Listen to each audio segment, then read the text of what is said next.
Okay, yeah. For more Amstrad Action. We'll finish off issue 29 tonight. We hope. We hope. Got 6 games left, I think. And first few little short reviews. We'll get into the games really quickly. So, first game is Anarchy by Houston. $2.99 cassette, joystick or keys. There are 16 levels, which are several screens wide and filled with explosives and weapons which you must shoot. When all have been destroyed, you make your way to the exit and go to the next level. Inside the mazes, there are rebel forces which are out to get rid of your 5 lives. There's something about the game that makes it incredibly addictive. The verdict. Graphics 56%, good use of colour on the backgrounds. At the start of a level, you often can't see a tank. Sonic 78%, brilliant title tune, gives an arcade sound. Sound effects are almost musical. Grab factor 74%, fiendishly addictive and frustrating in much the same way as Boulderdash, if you say so. You can skip the later screens when you've mastered the first few. Staying power 68%, 16 levels of increasing difficulty. Once completed, you won't want to play it again. AA rating 74%.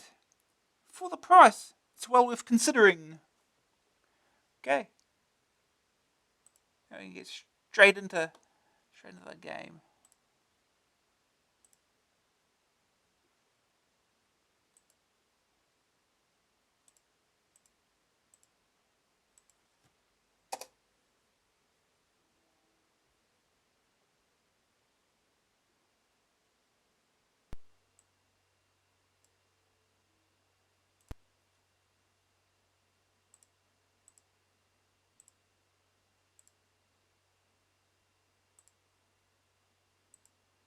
Alright.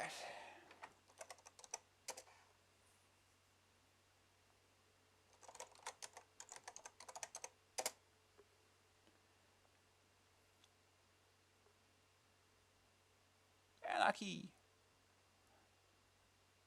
The tank.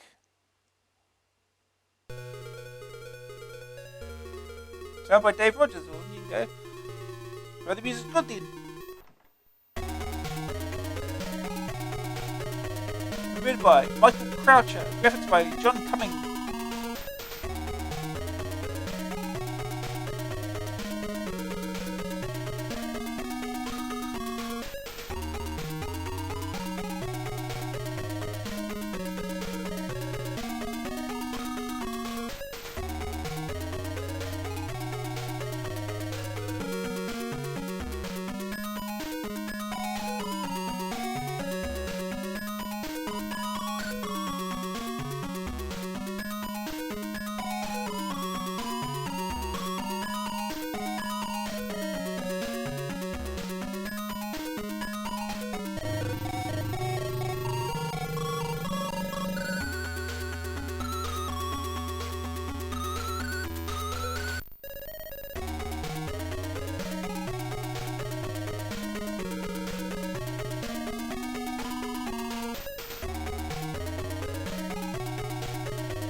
Alright, let's get started. So, skip frame 1. Well, can't really skip anything, we've only just started. Okay. Man, you just gotta shoot blocks. Just can't do it at close range.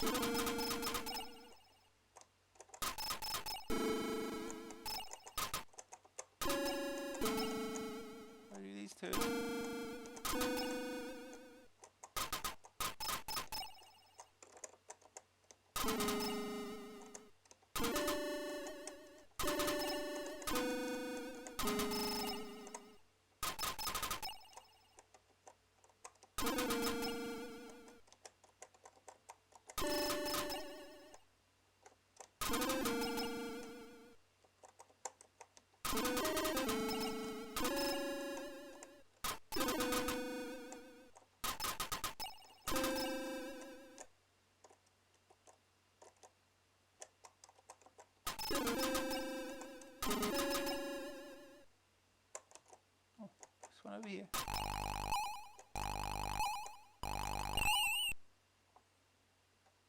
That's one stage.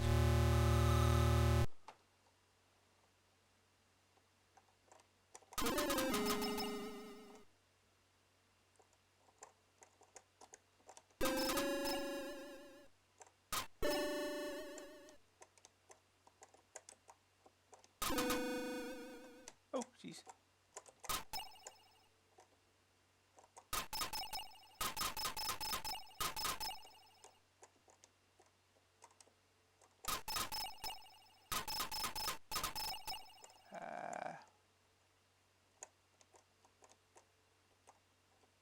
Oh, there you go.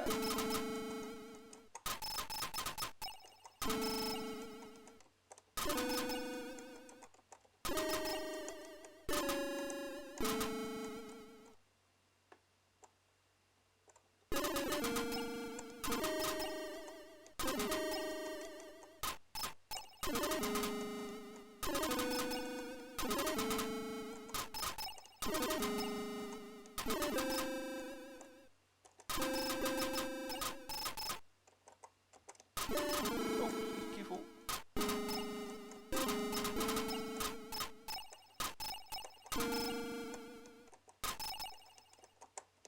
Eh.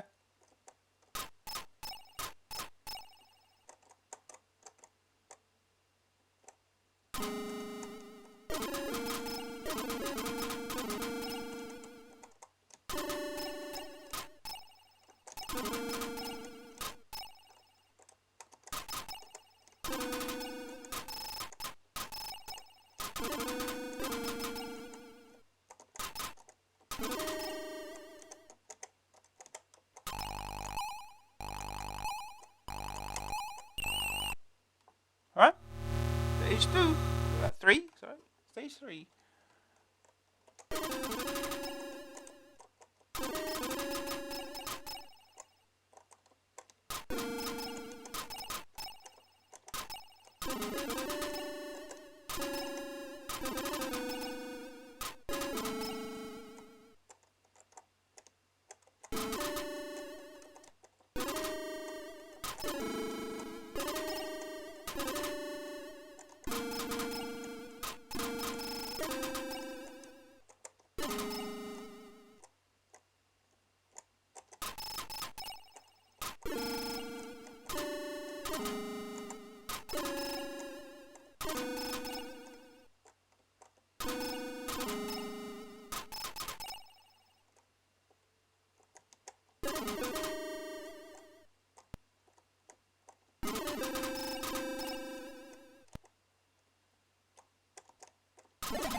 Ah!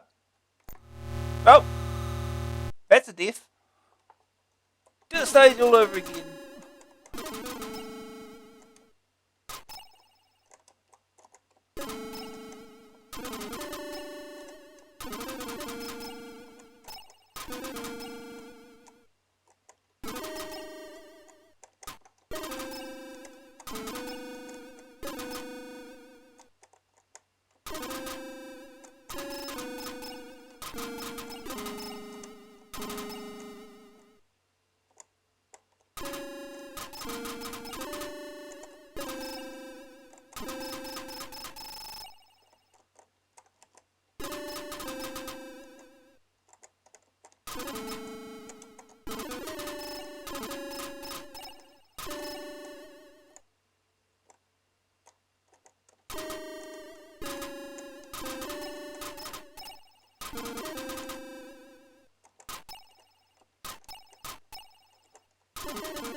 I can't shoot anymore while the exit's out, huh?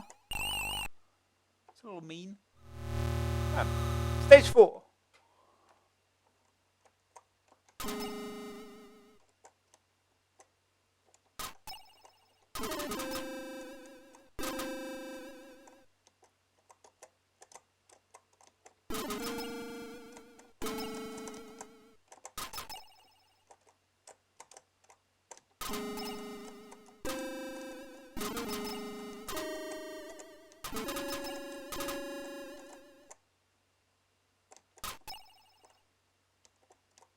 Oh, we'll go over here.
I see.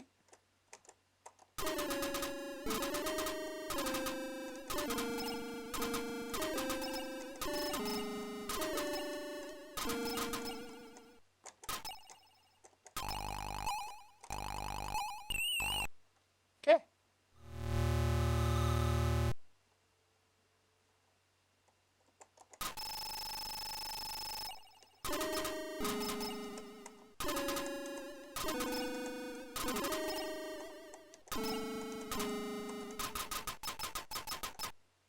I can't get past it. Okay.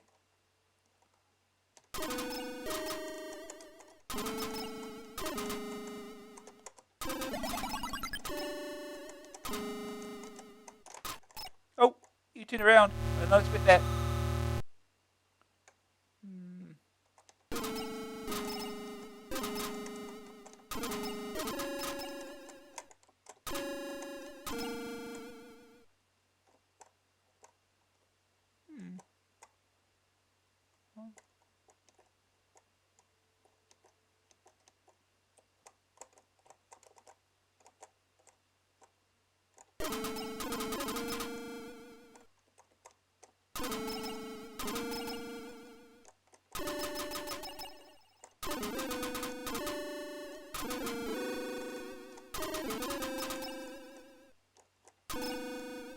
I'll do it from that direction.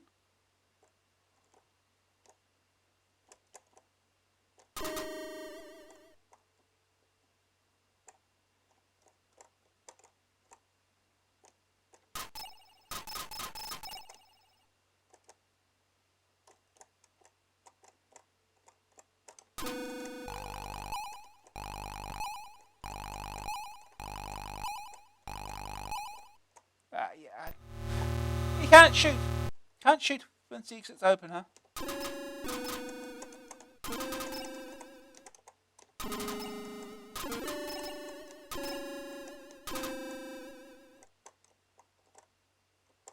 Come on, this way. Yoo-hoo.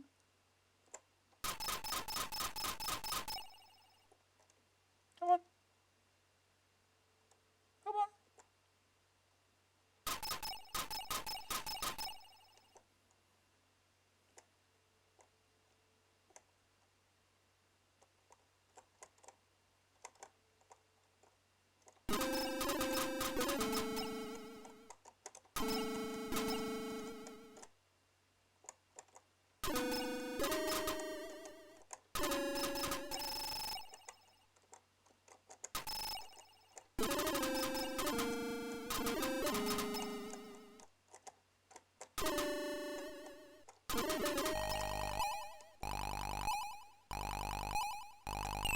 There we go.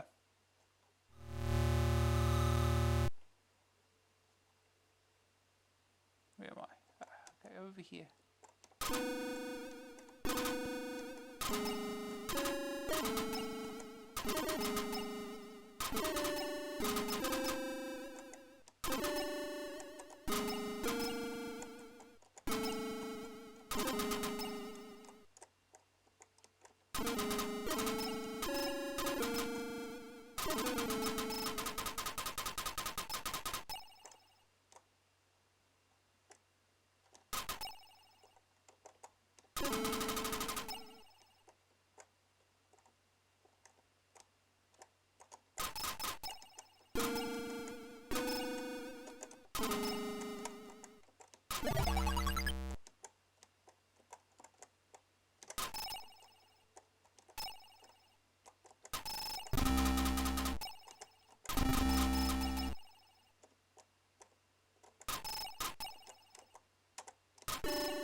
Oh!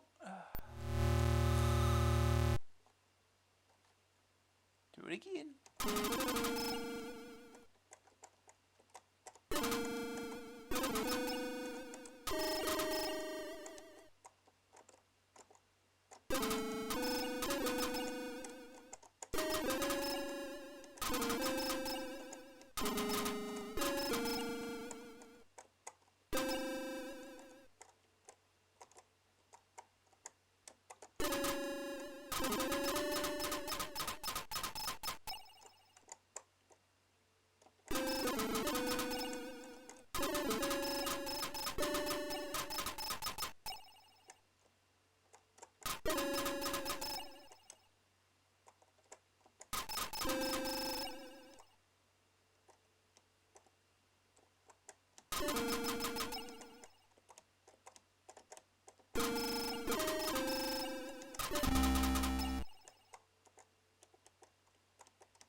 Out of time.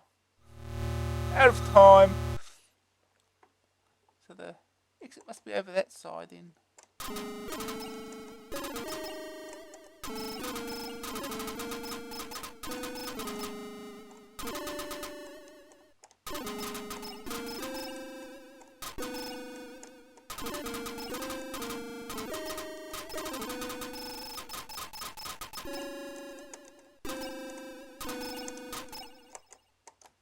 Oh! Okay. Last life, I think.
Oh!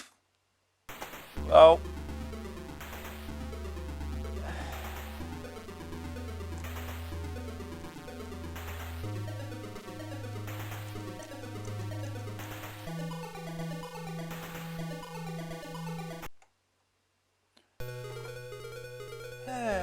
Do we need to try one more time?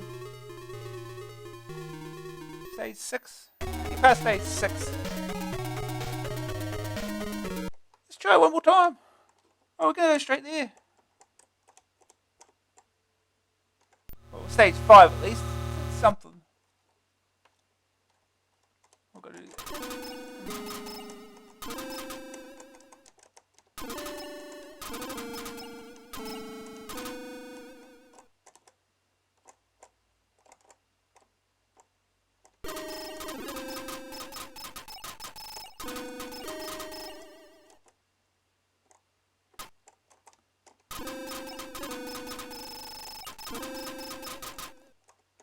Oh, I'm stuck.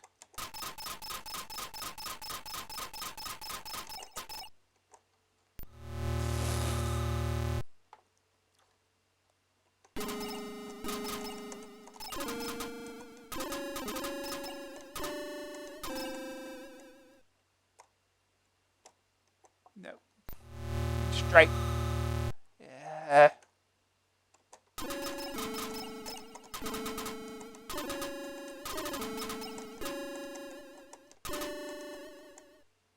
Come on, this way.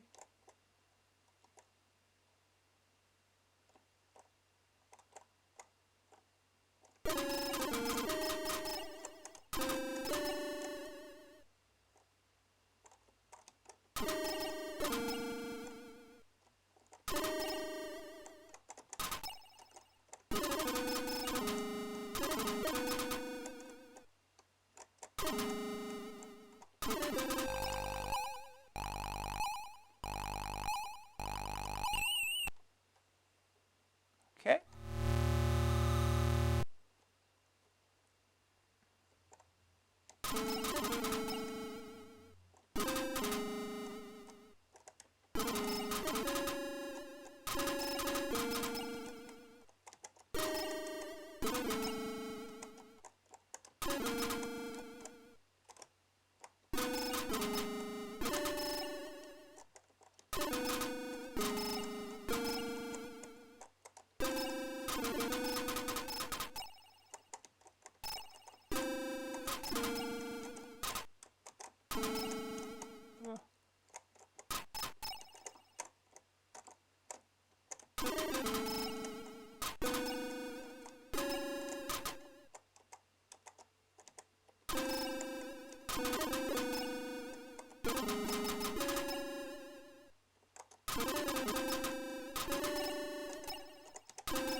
Alright.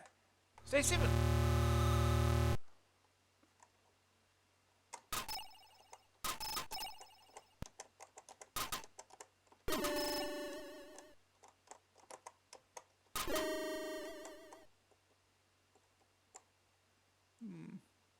Now getting more puzzle-like here.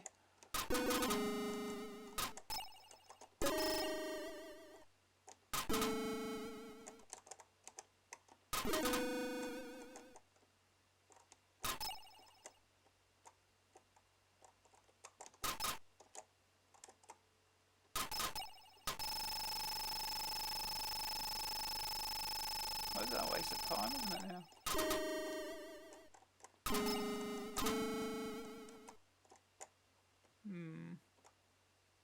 Oh.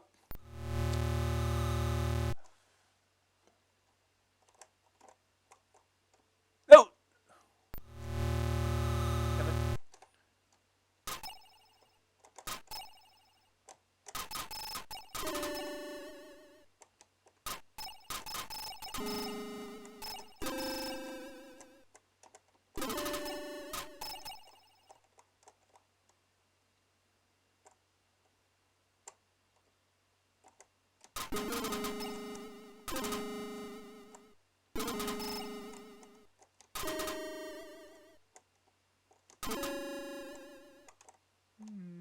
Now what?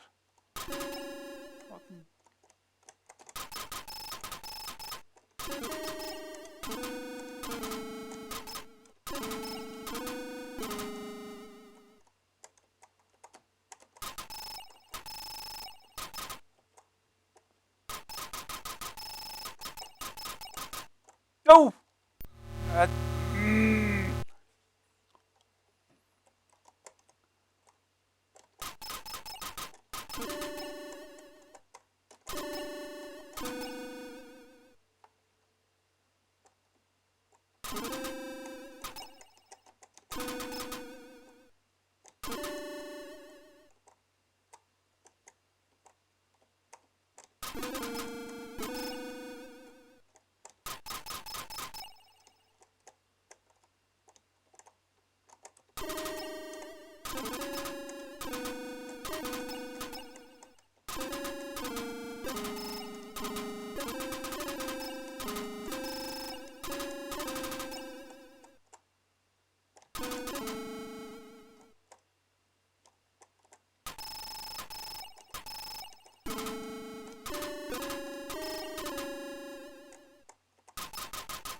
Oh, come on.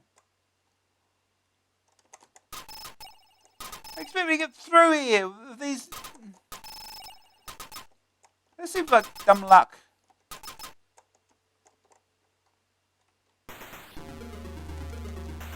Game over. Fun game up until that bit at least. Alright, we'll move on.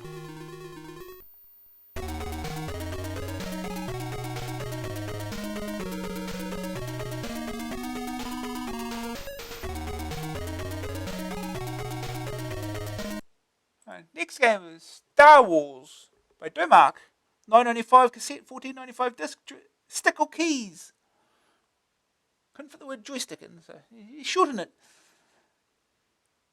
The arcade game was out several years ago. It was a fast and furious shoot 'em up. The computer game has the features of the arcade without the digitized speech. The game itself is not too bad, but the format is very old. Starstruck from Real Time was virtually the same game, more fun to play, and is over 2.5 years old. Enough said. The verdict: graphics 43%, old style vector graphics, not much colour used. Sonics 40%, total tune is good. In-game effects are the sound of laser fire and explosions. Grab factor 52%. If you like the arcade game, this should appeal to you. The game is very old and shows it. Staying power 38%. Difficulty increases as you destroy more and more Death Stars. Very tedious gameplay, little variation. AA rating 44%. Doesn't live up to all that hype. Let's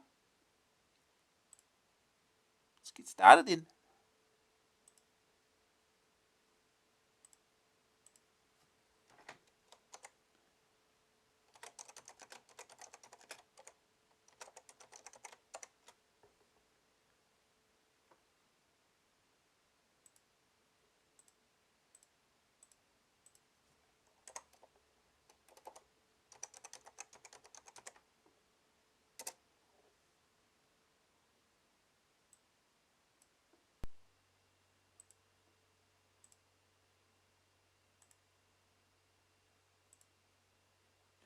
Alright.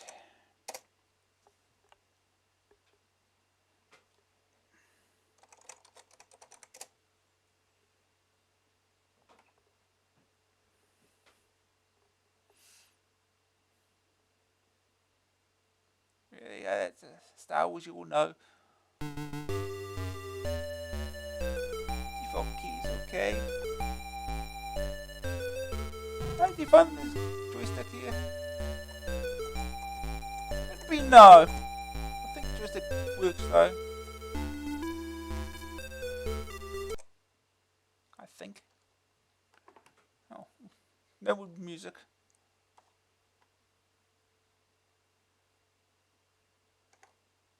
Okay.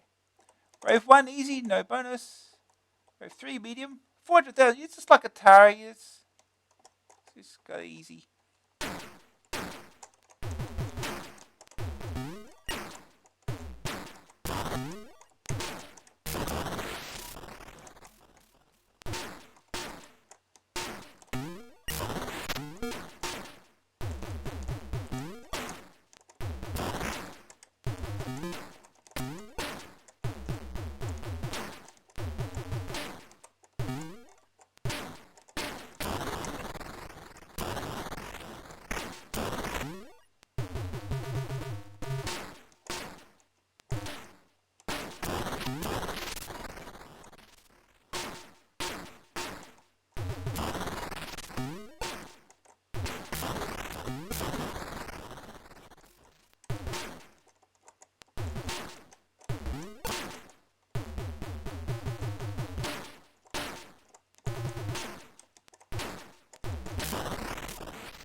Ow.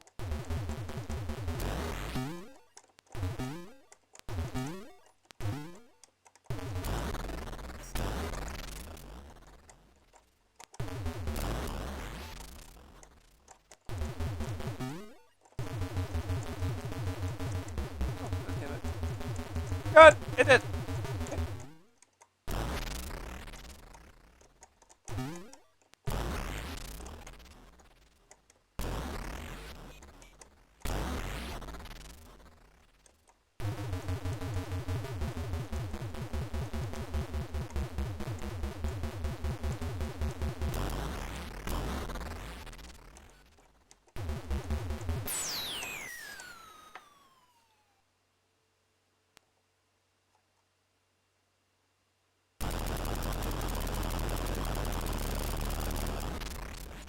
Yay. Death Star destroyed. Bonus for remaining energy. 5,000 times 5. When did it deflect the shield? Shoot TIE fighters. TIE fighters are shooting fireballs. As they do.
Use the force.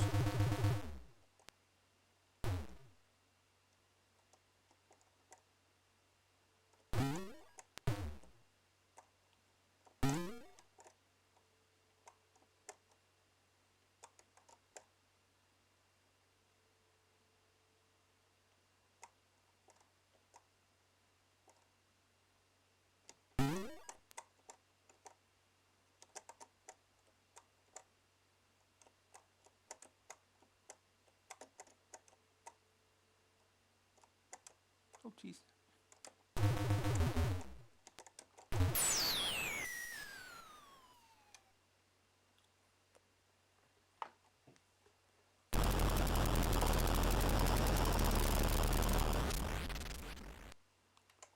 Death Star destroyed. Yay.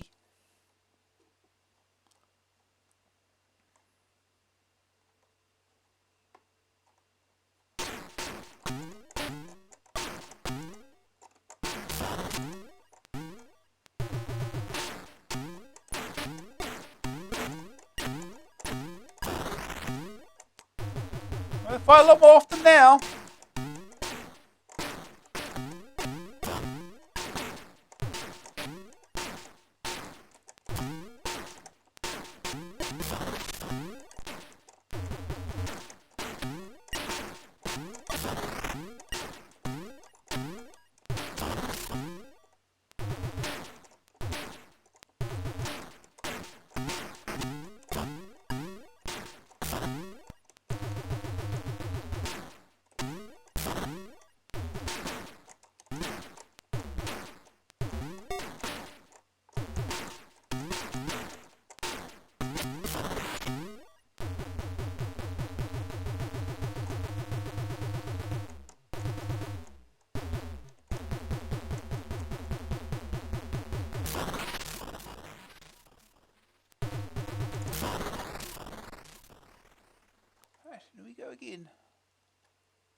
towers.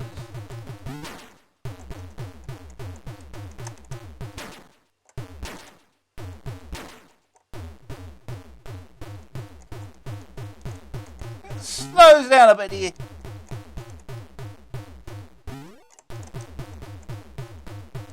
Alright, double hit. Another hit.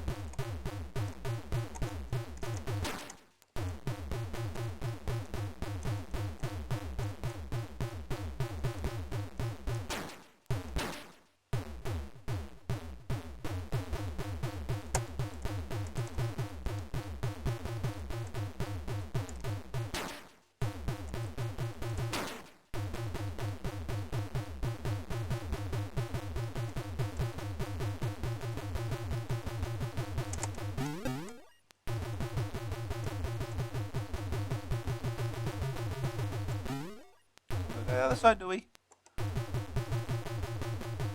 No wrap around or anything? God, never mind.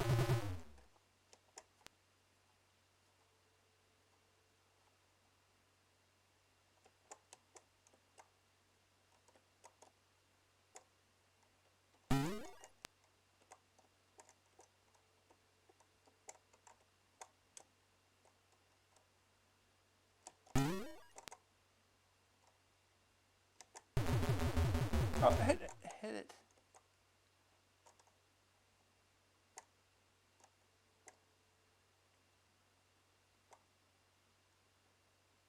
Ow.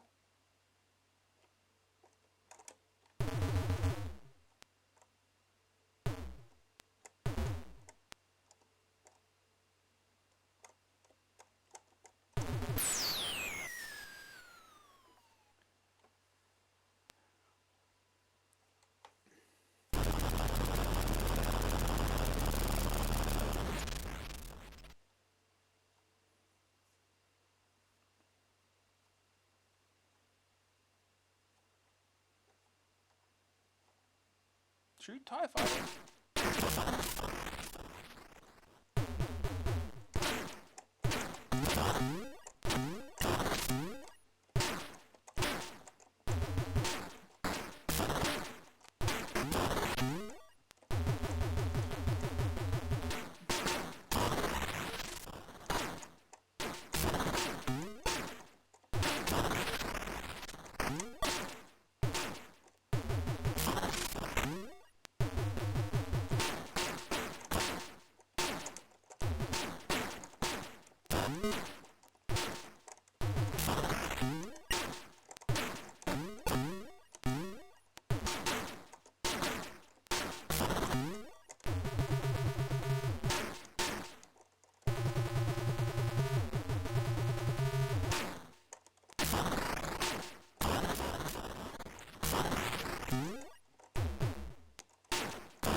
Hard to get them all.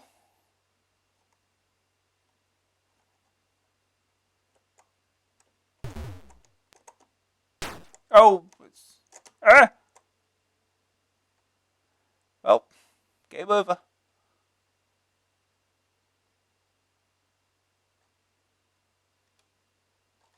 Star Wars.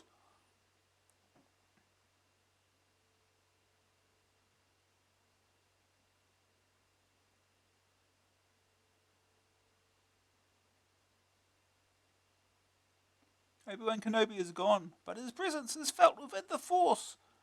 The Empire's Death Star, under the command of Darth Vader, nears the rebel planet. You must join the rebellion to stop the Empire. The Force will be with you always.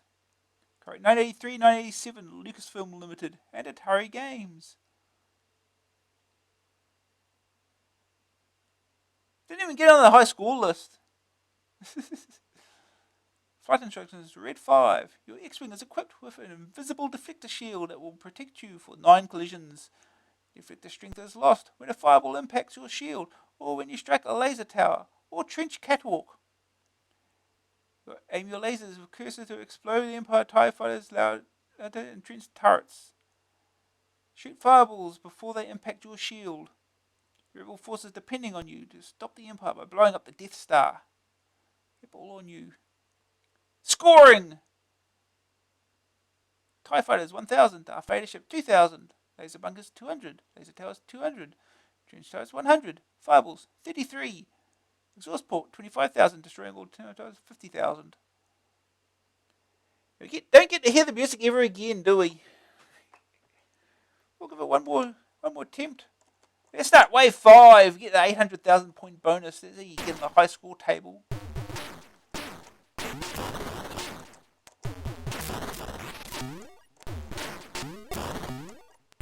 I got a hit already.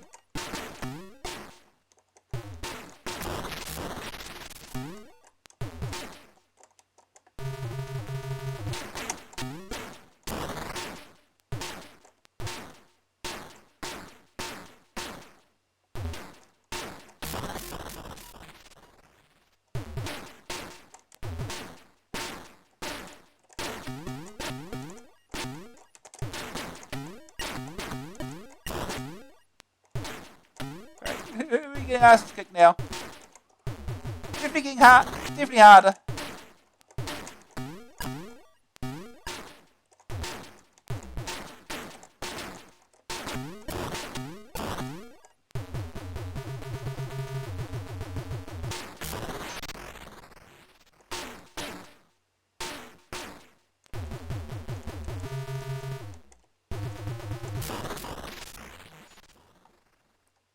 Okay.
Ah, missed it.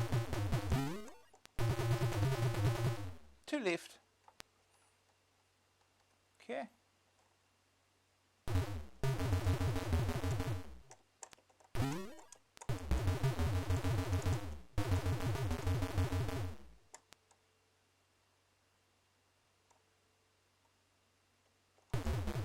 Ah. Ow.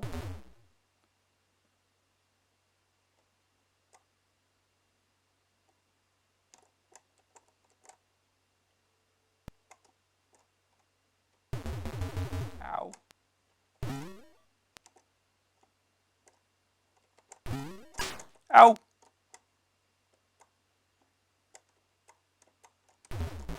Oh no. We made it.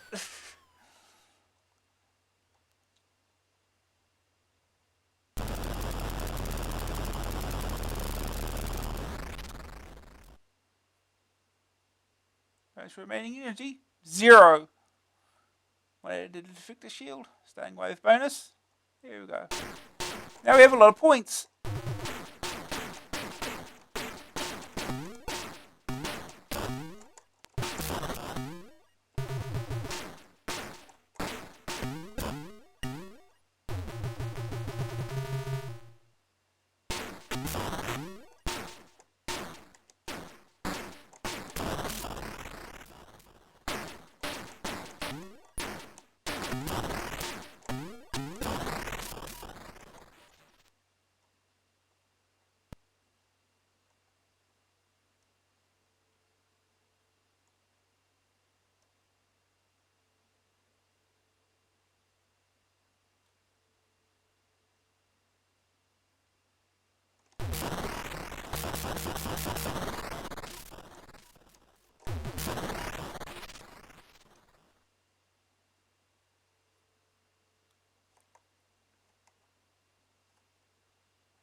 I'm missing one. Damn it. Can we get to 1 billion?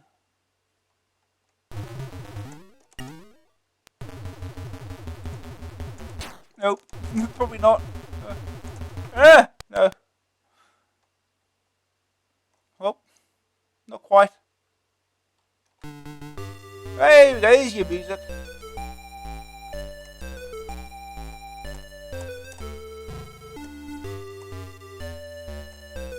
Rubbing.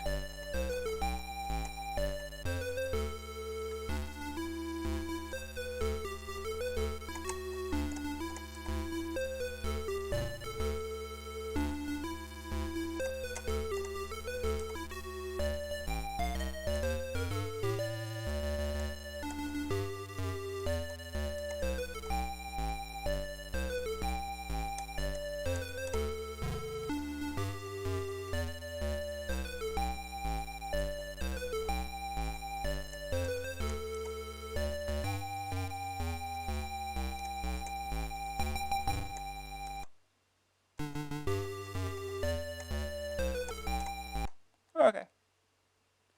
Yeah, that's Star Wars. We'll move on. Next game. So for more footy. Gary Lineker's Superstar Soccer. A Gremlin 9.99 cassette, 14.99 disc, stick or keys. Again, they can't fit the word joystick in. This is a combination of the football strategy game and arcade style action games. Strategic players in the form of buying players, training your team, and picking your squad. When you finally play a match, you can choose whether to watch the match or just have the result. If you play the match, you can be the centre forward and or the coach. There are some bugs in the program. An invisible ball is one example. Verdict. Graphics 65%. Nice match highlights. No other graphics. Sonic 16%. The whistle gets blown. Graphic at 63%. Football strategists will find something to enjoy. Don't play a game at normal speed. It's 90 minutes. Just like the real thing. Yeah. Staying power, 72%. A long-term objective of heading for the top of the first division. Works better as a strategy guide than an arcade action game. A rating, 66%. A good try at mixing the two types of football game. Okay.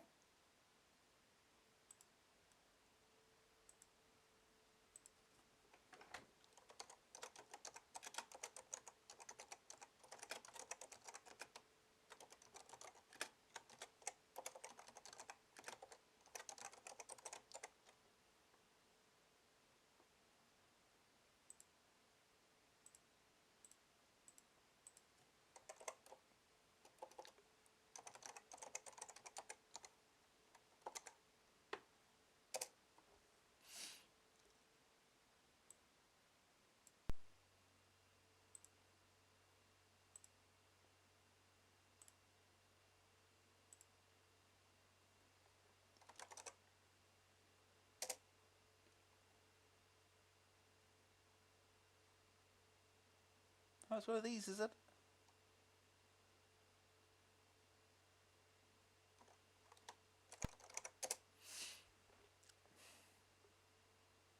There he is. That's what he looks like, I guess. Gary Lineker Superstar Soccer. They could have tried to, not use the Spectrum System font. Coded by Chris Carey and Fungus. Graphics by Marcos.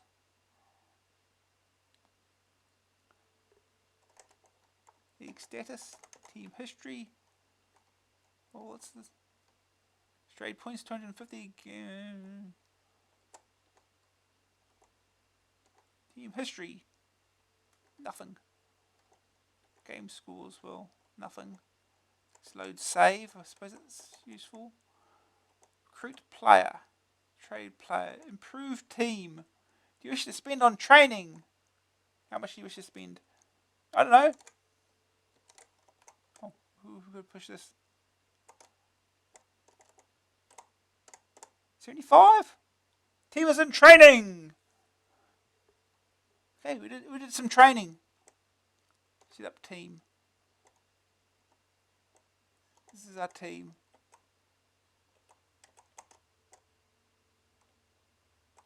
Okay, done. We'll leave it as it is.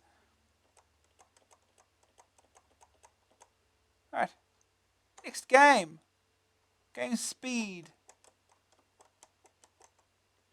2 times normal, 3 times normal, 4 times normal, 5 times normal, 6 times normal, 8 times normal, 10 times normal will be 9 minutes. Is that long enough for a game? Sure. Center. Me. Coach computer. Let's just have fun with playing soccer. Holford versus Swansea.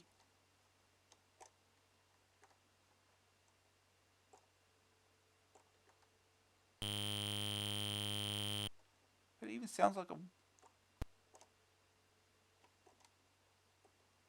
a Spectrum whistle.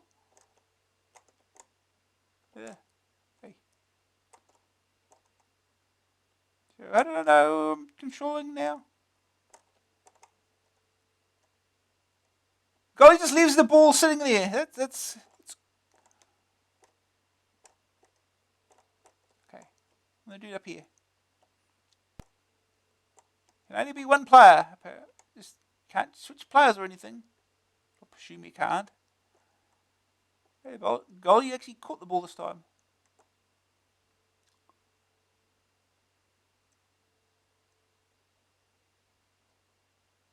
Kick it eventually.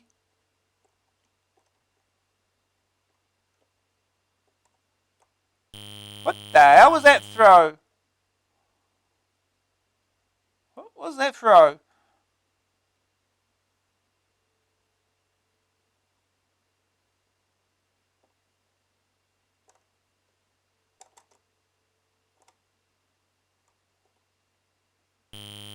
Goal kick. Kick the ball this time. Forward as well would help.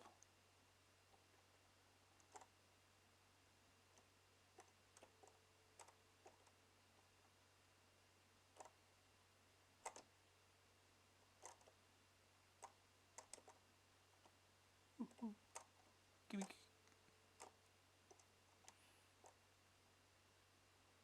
I have no idea what's going on now.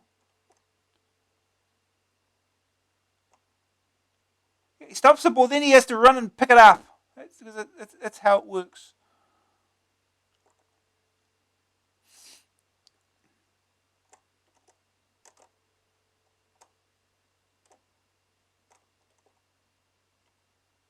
It's hard to tell which character you are, or which player you are. There's absolutely no indication. The one with the square on the back, this one here is moving. Oh, you missed that ball.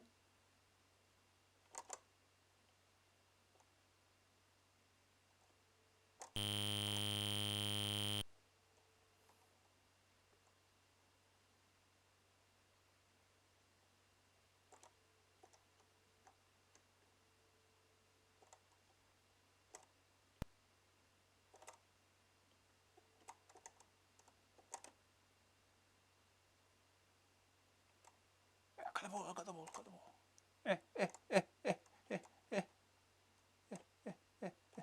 Kick. What are you doing, you idiot? Supposed to kick it into the goal, not backwards.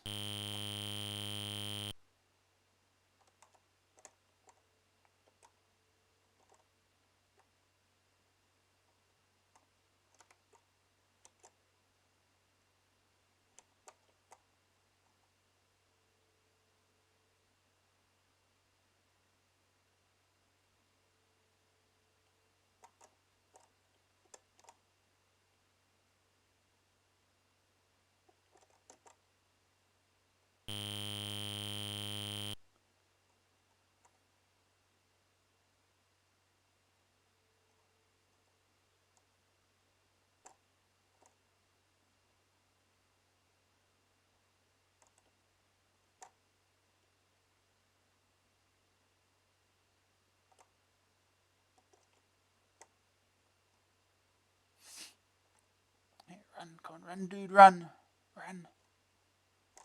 No, try kicking it forward this time. Yeah. What the hell was that kick? Yeah, that's how you're supposed to kick it. Yay!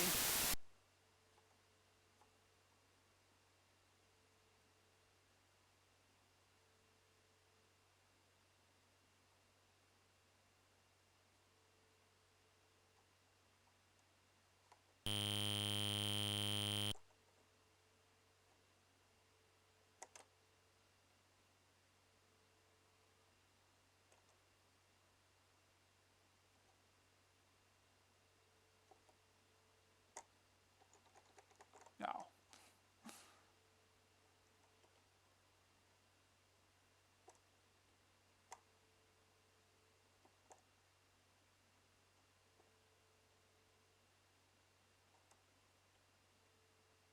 You kick it down there for.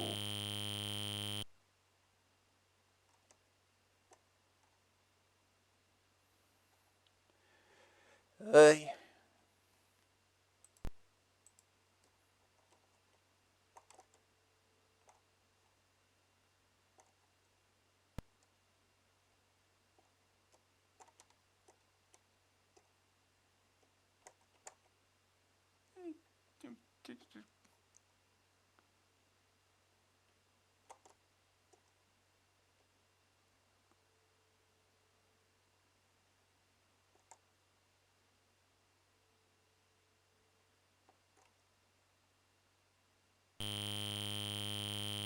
No.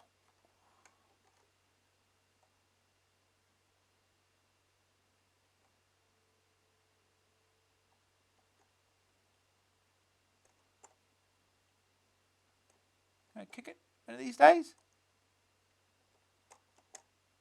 Oh, jeez, missed it.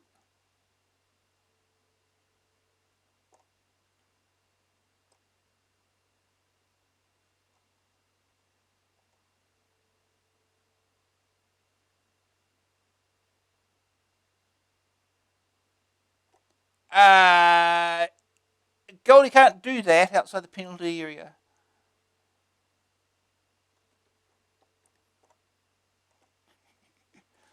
It's like I spotted a flaw in the game. Missed.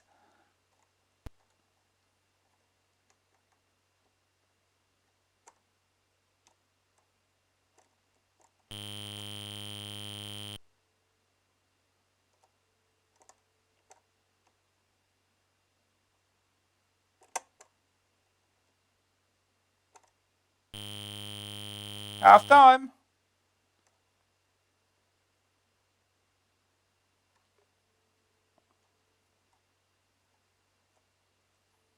We start again immediately, right? So go the other direction now.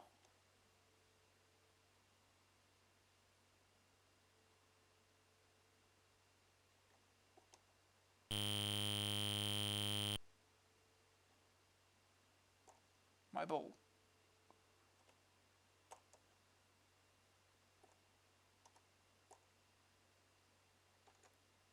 But what the hell is that kick? I don't get how the kicks work in this game. Pass me the ball. Okay, I got the ball.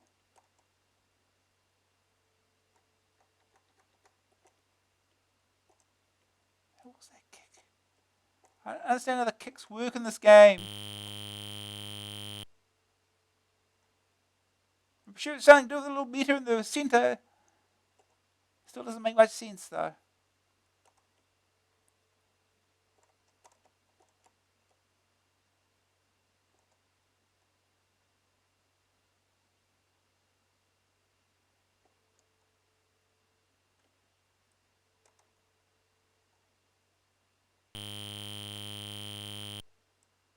Goal kick.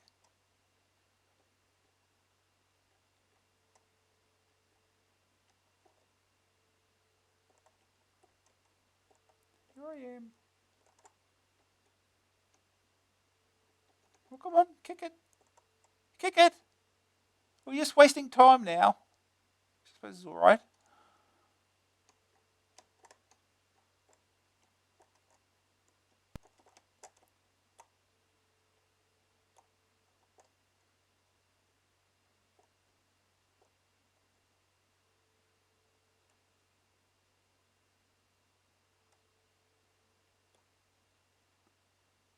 Oh, I always went in.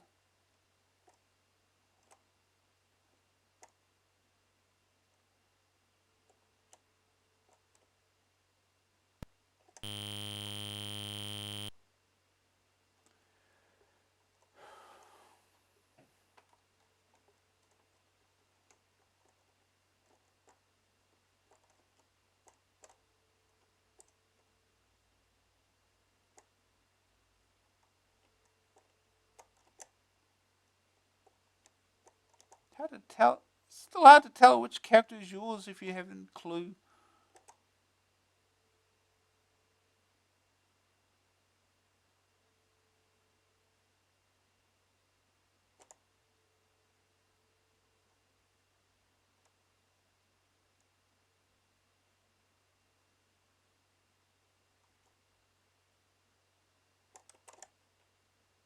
Come on, get back.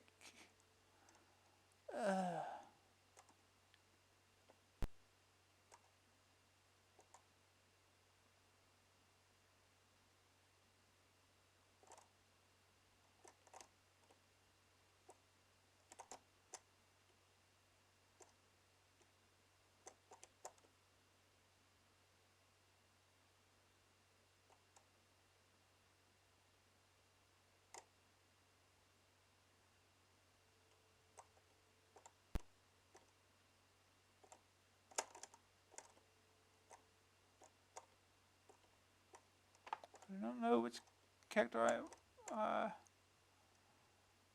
actually not on screen.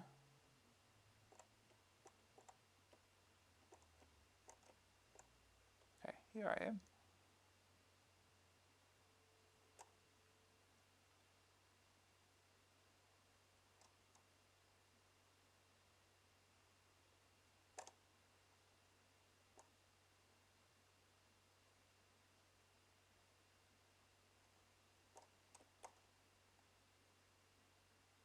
ball. I got the ball.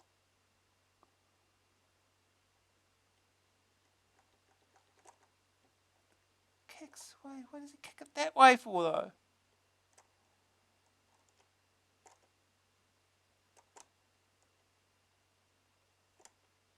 You think you just automatically kick the ball at the goal? That'd be the easy thing to do.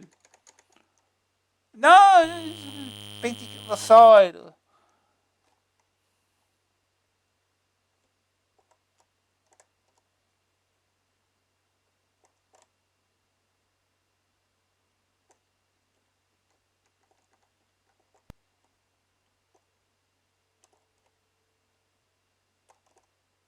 Where am I?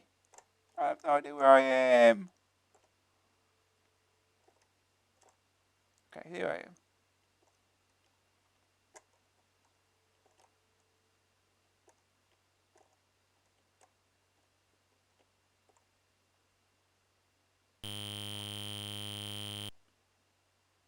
What sort of throw that was?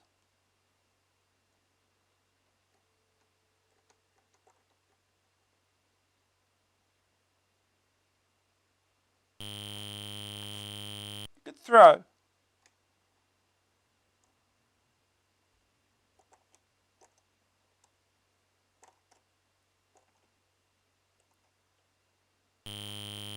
Corner.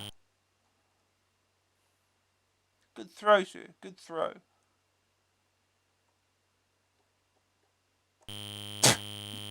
What was that?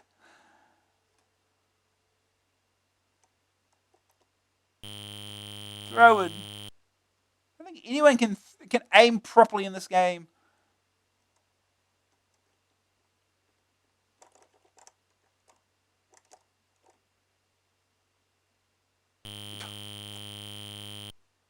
Like the voiding the ball or something.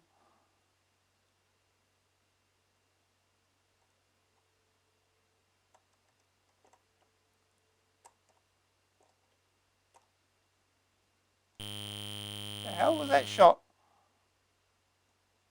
So when anyone got a goal at all in this game?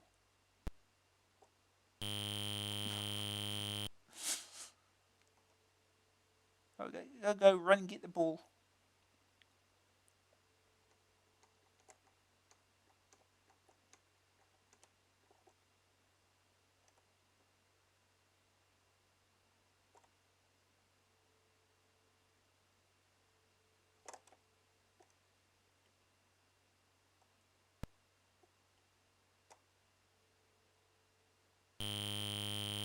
Why would you do that? Oh, time's running out.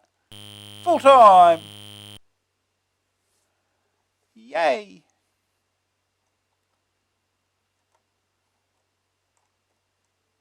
Well, it's team history. One win! Woo! They're not going to do a full season, that's for sure. That's for sure.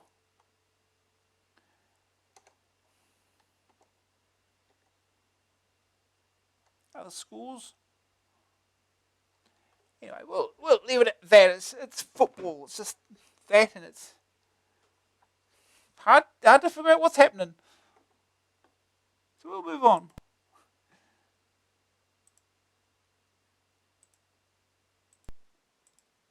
Right, next is Boulderdash Construction Kit. A Databyte, $9.95 cassette, $14.95 disc. Boulderdash was a rave way back in issue 1.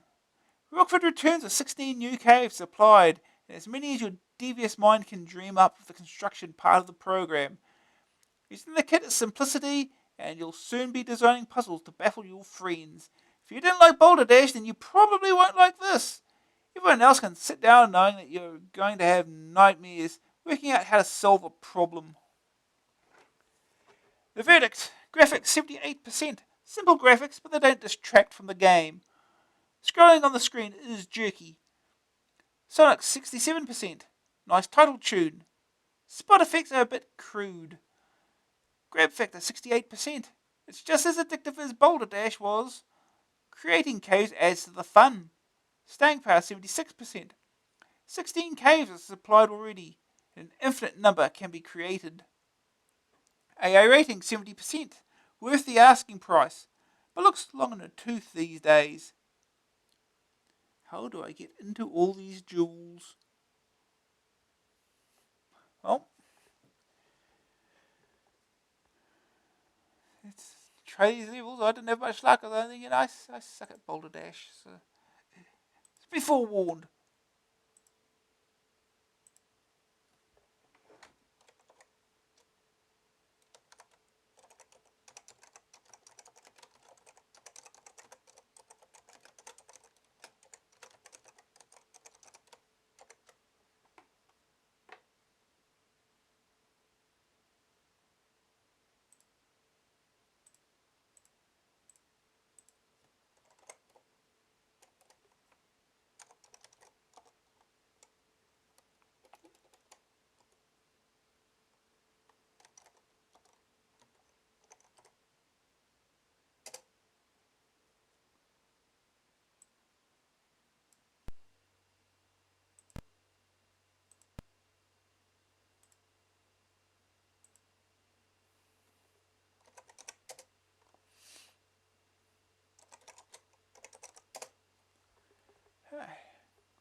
It's Boulderdash, he's your dude.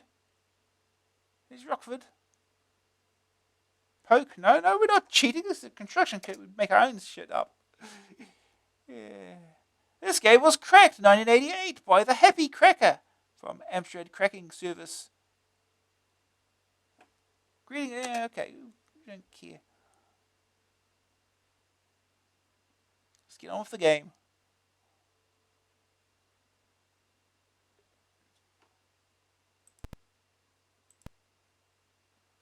Play Boulderdash. Load Boulderdash game. Edit an existing screen. Create a new cave. Okay. Let's give this a try. You can select any of the caves to go to, of course.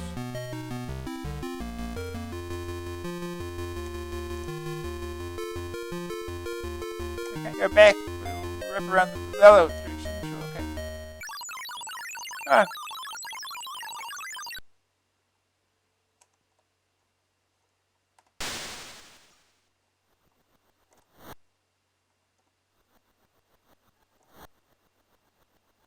So I found our way around through this. This is the first stage.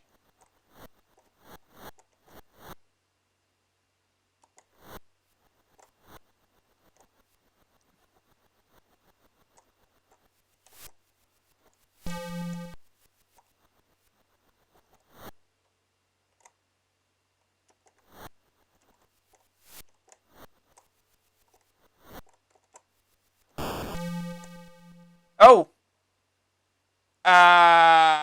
Trapped.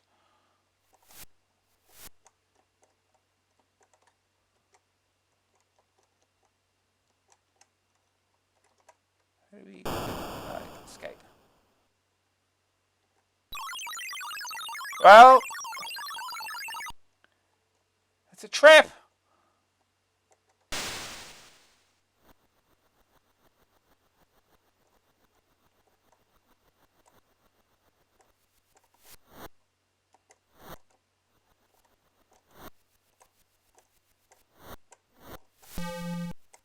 Oh, he came right back. One man.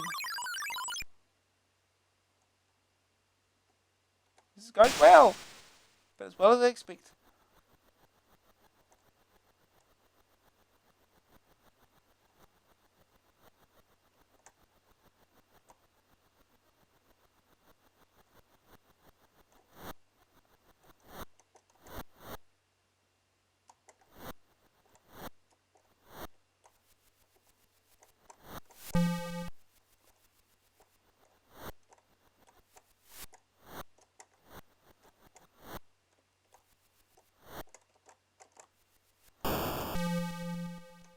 It's a trap. How do you know? How are you supposed to know? What nonsense is that? A cave too then. Who's any better?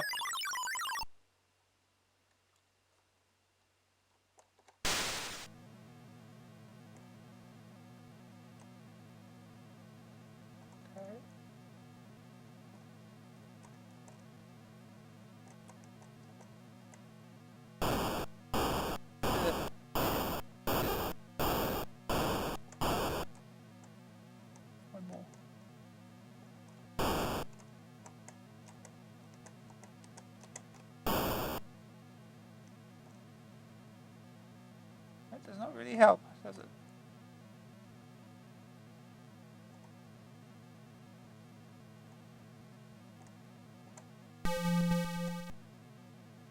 Trapped! What is this trapping nonsense? Stupid!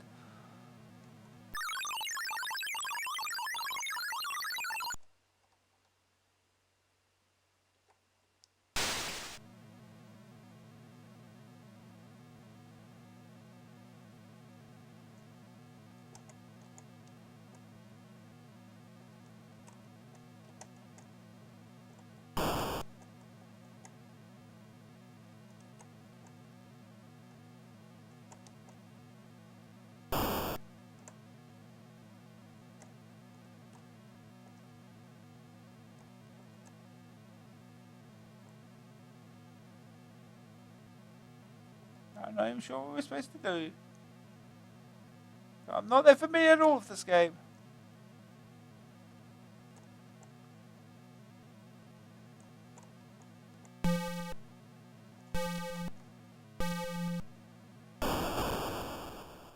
Oh.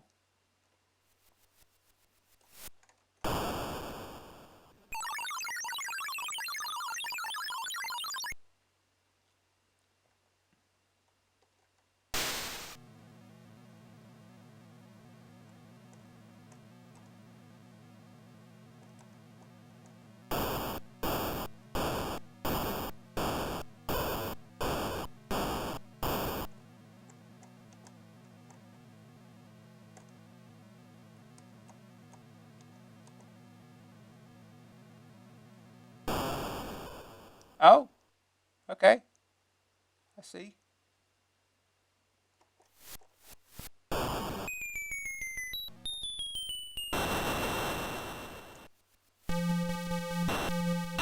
Oh! Got crushed by diamonds. Okay, we do that again. That's not stage. It's not stage 2. You guys back to stage 1, huh?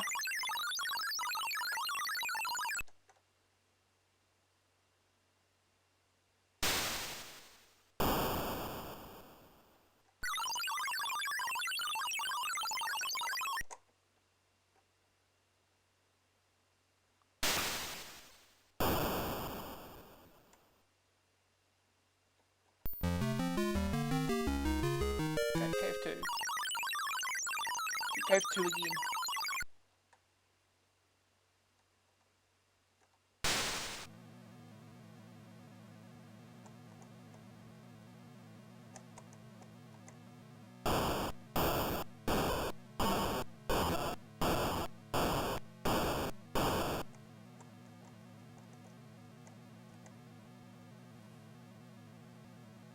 Is he right?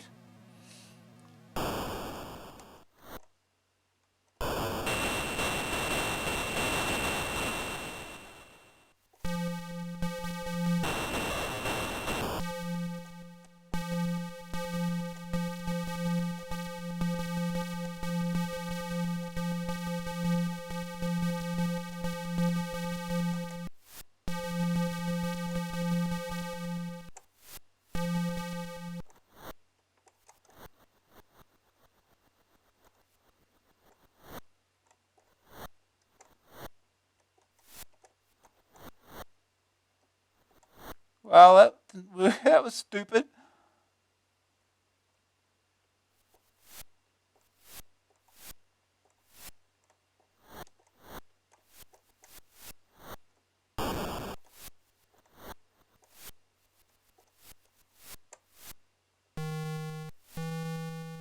Time's running out.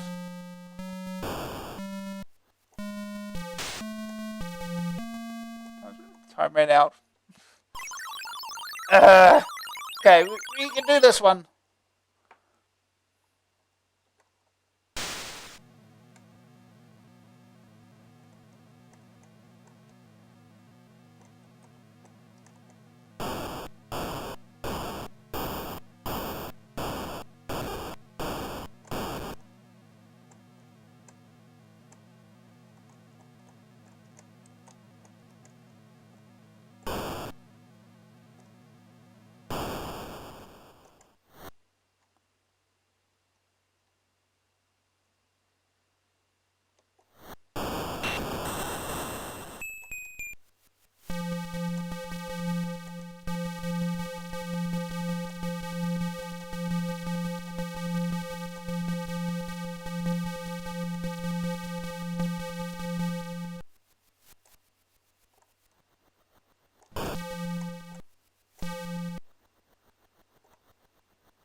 idea what's going on here.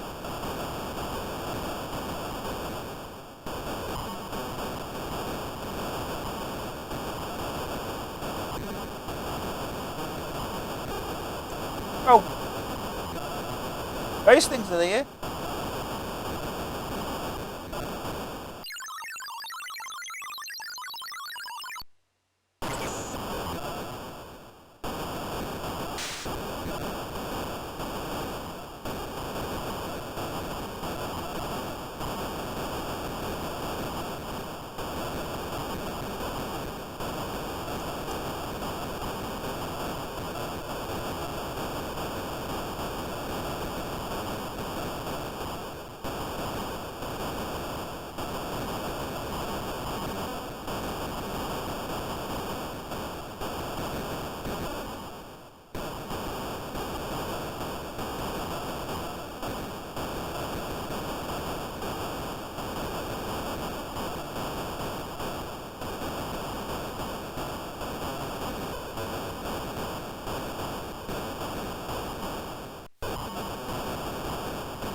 What's supposed to do here? Oh, confusing.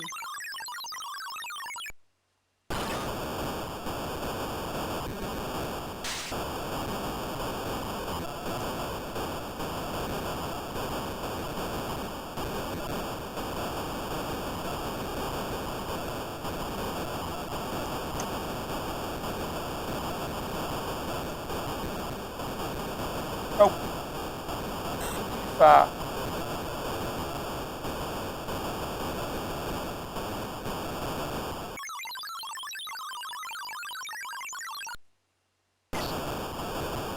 It's a noisy stage.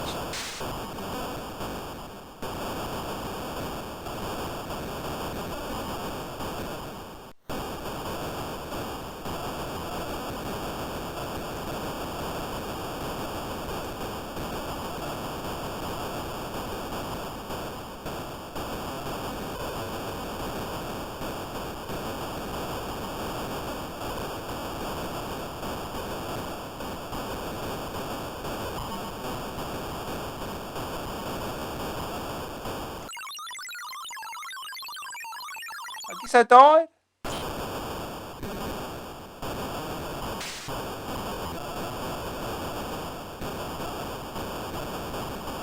I guess I died.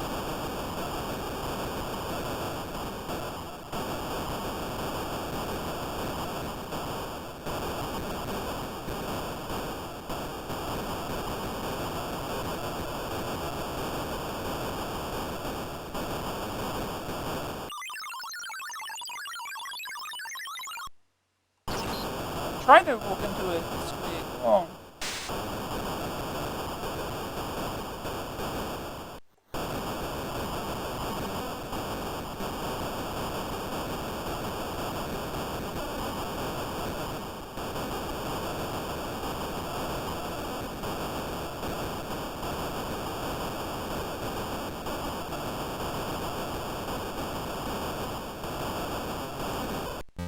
Nope.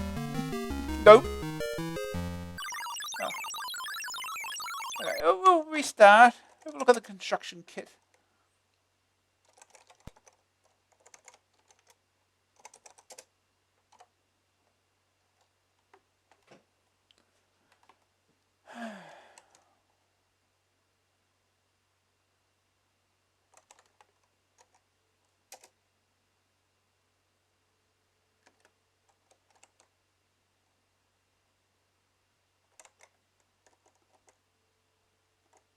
Create a new cave.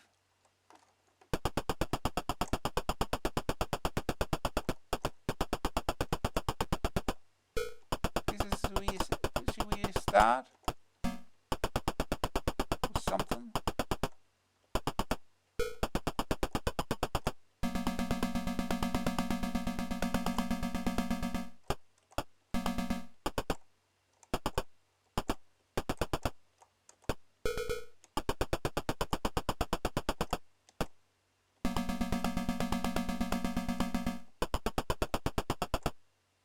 In, out, out. CTN MNP, whatever those are.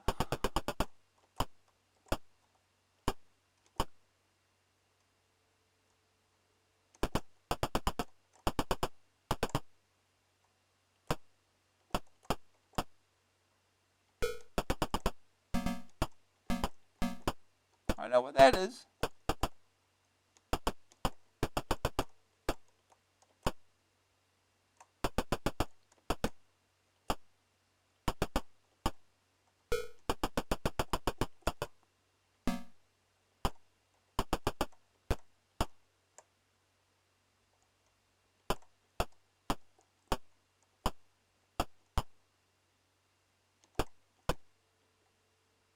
Oh, okay. Sub exit menu. Oh, it's colors, is it? Okay.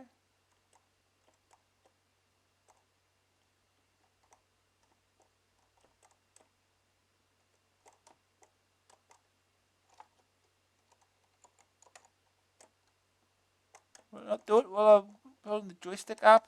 Really?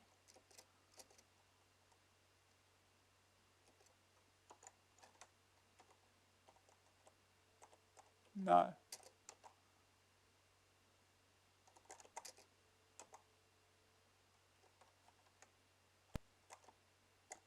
Press up. Was that clear? Delete? No. Oh, yeah, that's that. Ah.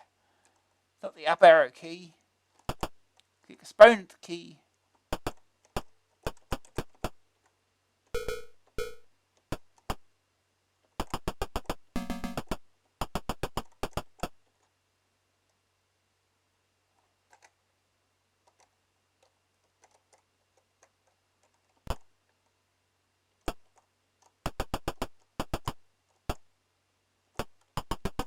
So how do I make it clear? Square.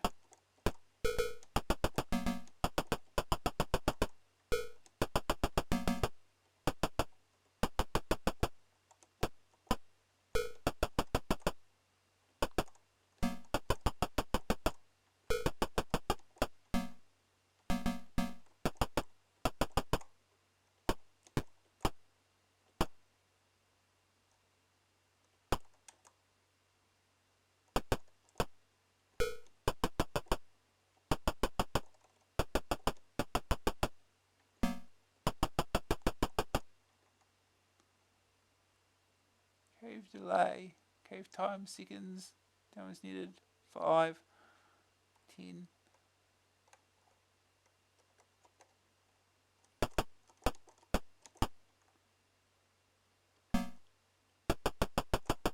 Oh. Step back.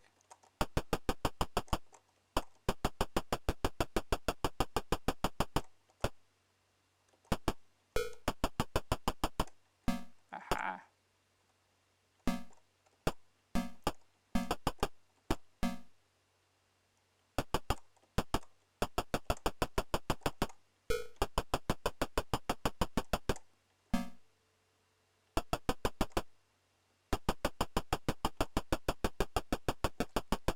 P to play the... No. That just gets rid of the menu.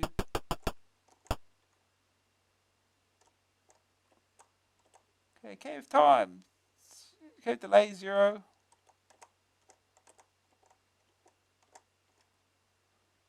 Okay, cave time 100 seconds. Time is needed. That 10. Slime permeability. Amoeba time of growth 80.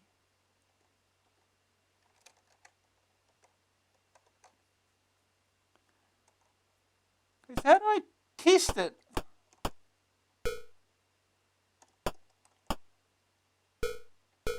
Oh, that just random boulders.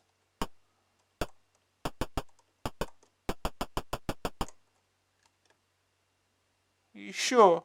I press space. Are you sure? It's just even that. Are you sure of what?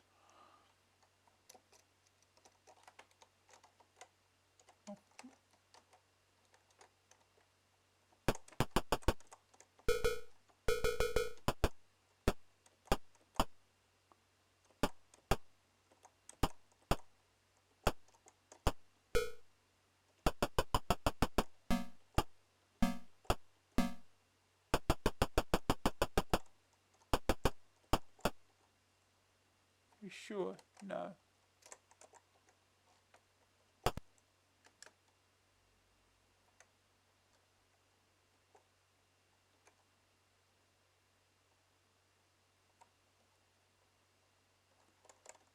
Run game sequence. That's not it. What I wanted to do. I want to play Cave 1 again. I'll play what I just created.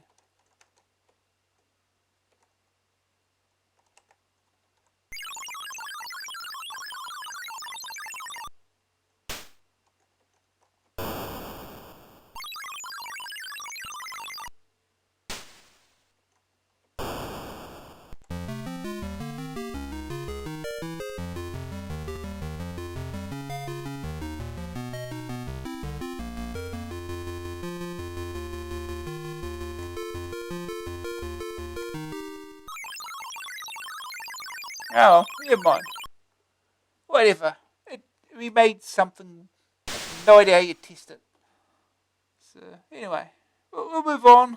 I wish we'll sit here all day making nonsense up. 2 more games to go through. So, yeah. Hour and a half done, yeah. Then we can get last 2 games done in an hour and a half. So one of them's a war game type thing. Use laser tag. Now you're thinking, did I fire 6 shots or only 5? Transport yourself to the year 3010, where competition and sport have replaced bloodthirsty lust for violence and confrontation. Yes, you'll experience the danger of combat. Yes, you'll feel the rush of adrenaline as you face your challenge. But this battlefield does not render injury. It creates a fever pitch of atmosphere of nerve-jangling exhilaration and pulsating excitement. Sharpen your reflexes and test your energy levels as one round of laser tag makes the ultimate demands of concentration and skill on your mind and body alike. 6 tags and you're out. Okay. Next game is Sorcerer Lord. A PSS 12.95 cassette, 17.95 disc. Keys only. This is a war game. Of course, it's only keys only. It's just not set in a war for a change. Back in issue 11, we reviewed Battlefield Germany, and now there's another game by the same author. It's a one-player game that uses basically the same play system as Battlefield Germany, but set in a Tolkien-like realm of fantasy where sorcery now plays its part. The battle takes place in the mythical land of Galanor. Galanor has been invaded by the evil forces of the Shadow Lord, and you control the nations of Imrith, Savantor, Morgalion, Herdach, and Ravanium. At the beginning of the war, you controlled few armies, and your first objective is to alert all your potential allies to the threat of invasion. To do this, you merely enter the fortress or citadel of the army that you want to join you. While you are gathering your forces, the Shadow Lord's armies are descending from the north, destroying all who stand in their path. Emrith is the land of the elves, the lords of the forests. They are the finest archers and move swiftly through woods. The barbarians of Savantor are masters of horses, and they have no foot warriors. The deserts and plains are home to them, and here they fight at their best.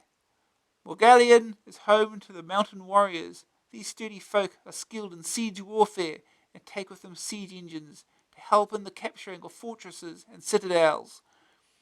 Out on the open plains they feel insecure and don't fight as well. The men of Herdach are cousins of the Morgalians, ''S, and they occupy the colder northern regions of Galanor. The men of Herdach and Morgalion fight only on foot. The men of Ravanium are both foot and mounted soldiers. The mounted troops are fewer in number, but they are heavily armoured knights. Some Ravanium leaders are skilled in the arts of sorcery. Armies of the Shadow Lord come in foot and mounted varieties. Both fight well and fatigue less easily than men. Shadow legions are commanded by evil men who who often possess the power of sorcery. The Shadow Legions suffer less from terrain and have the power to travel across water. Sorcerers can summon demons to their aid and help them in battle. The power of sorcery is in 5 levels. Weak sorcery summons no demons, but the weather changes to the benefit of the sorcerer. Mild sorcery summons a single minor demon, and strong sorcery summons several minor demons. Very strong sorcery summons a single major demon, and a devastating sorcery summons a horde of demons. The power of the sorcery is dependent on 2 factors: the power of the sorcerer and the distance to the nearest rune ring. Rune rings are stone circles that appear throughout Galanor. There are 5 phases to a game turn: Shadow Lord movement phase, Shadow Lord combat, Galanor allies, Galanor movement, and Galanor combat. During the movement phases, each army is allowed to move with normal or forced march. Forced marching gives armies a great number of movement points, but increases their fatigue. Combat occurs when you and your enemy occupy the same hexagon. Fortresses and citadels help the defender, and the terrain also affects the combat of the troops. The Allies phase is when more of the Galanor forces get mobilized, and reinforcements arrive at mobilized fortresses and citadels. If you start a turn in a fortress or citadel, then you can use the garrison option to either station or recruit troops. Other options allow you to get a war report, display a strategic map, display the terrain type, or end your turn. The war report shows you the number of casualties and who is controlling which fortresses, citadels, and rune rings. The strategic map comes in 2 forms: terrain and nations. The terrain map is color-coded to show the terrain types. The nation map shows the national boundaries. On both maps, the position of all mobilized units is shown. To win the game, you must control all of the Galanor fortresses, citadels, and all 8 rune rings for a period of 12 turns. The Shadow Lord wins if the citadel of Yathros of Ravanium is captured by the Shadow Legions. Color is used well to show the different terrain and army types. The graphics are simplistic, and there are no animation, but this is typical for strategy games. Sound is simply beeps and buzzes. The game comes well packed with a map, key summary, and a detailed instruction booklet. Strategy games have never been particularly popular, which is unfortunate because they usually take longer to master than arcade games. This is one of the better strategy games and is worth considering even at the high price. The only complaint that I have is that if Shadow Lord forces are on the water, then you cannot attack them because you are unable to cross water. First day target score: victory at beginner's level. You can do it in a whole day. Second opinion: a delightful mixture of the sort of fantasy tale usually reserved for adventures and a good old-fashioned war game. But it's a bit tricky working out a winning strategy, but thoroughly absorbing while you are doing it. My only worry is that there aren't enough scenarios or variation in the Shadow Lord's behaviour to present a large long-term challenge. Nevertheless, it's great while it lasts. Green screen view. The strategic maps are difficult to interpret in green, but the rest of the game is easy to identify. The verdict: graphics 70%, good use of colour, easy to recognise everything.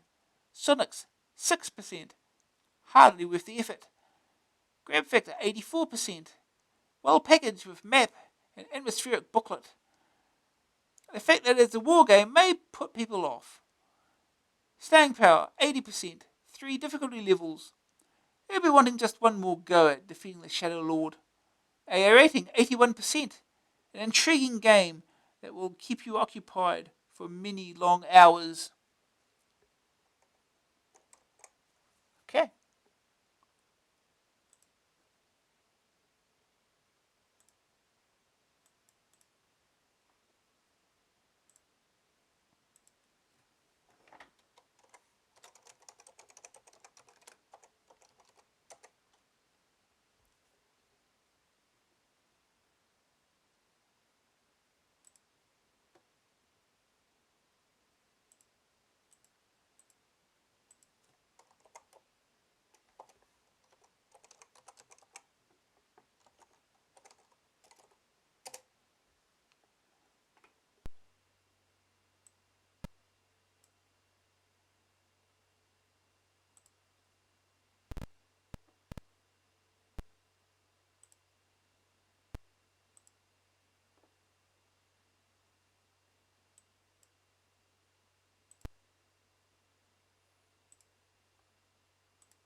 Okay.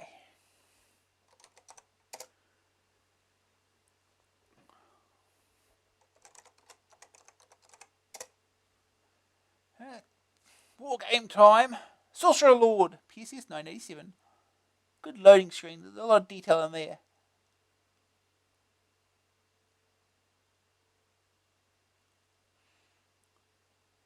Restart, load, save, continue. Continue, right? Second level of difficulty. Beginner. Turn 1. Phase. Movement. Player. Shadow Lord. Level. Beginner. Total losses. Okay.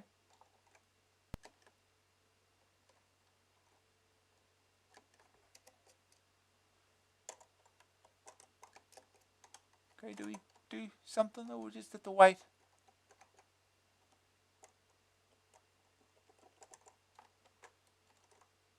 Yeah, we just have to wait. Alright.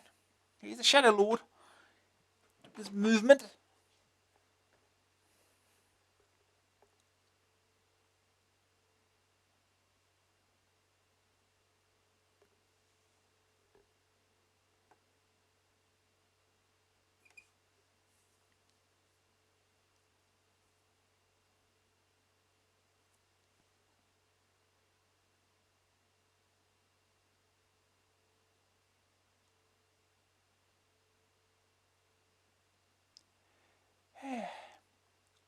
We don't even get to move first. We have to watch while the Shadow Lord does his movements.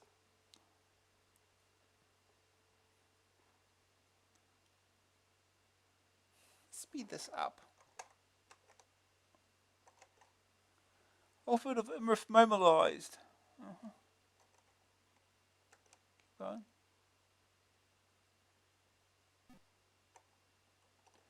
Galanor summons strong sorcery.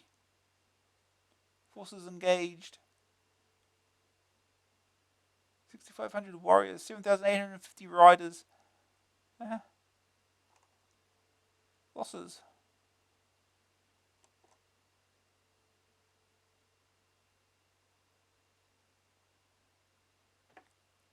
Okay. I get to move now, right?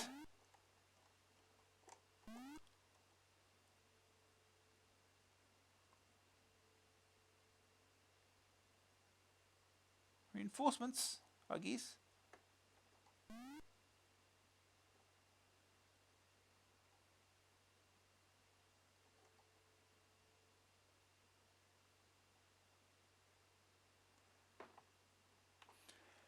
Ah. Do I get to move it now? Oh, that's right. That's right. No joystick movement. Here's a numpad for movement instead. Karata of 7 Tor. No, up and down do nothing.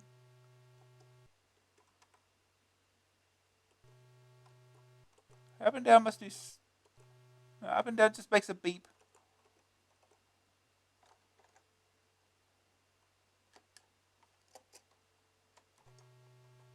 Oh.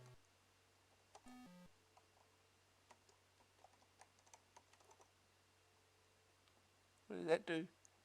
Oh, it's a status. Ah.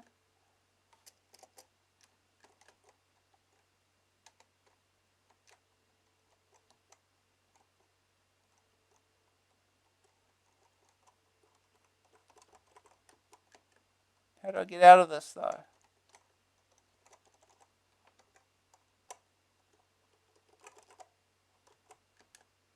Have I lost my turn already? I've lost my turn already, huh? Why I don't like war games all that much. It's not obvious what to do.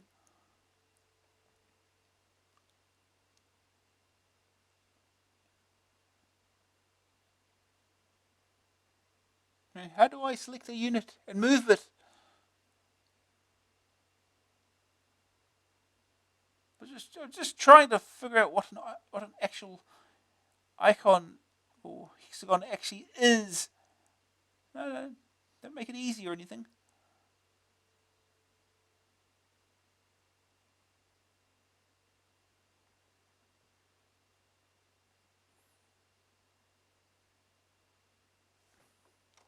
Pick this up again.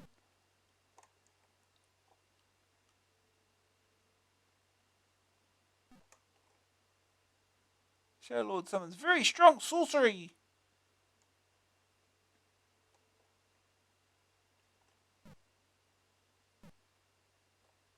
All fortress has fallen.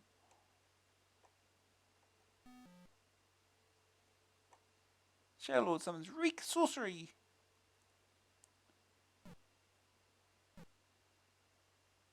This is going well. So second turn.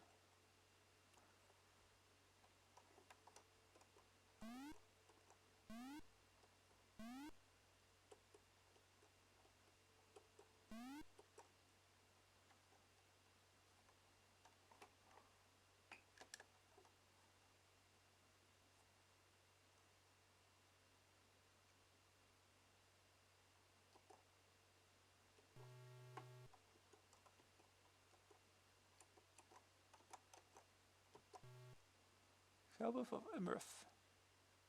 Army 600 warriors, 100 riders.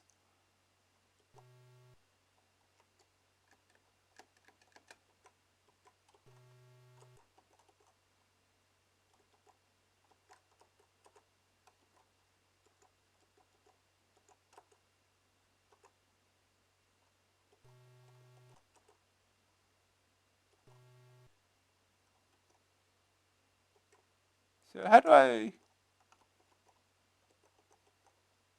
have a map right? Select the terrain of nations.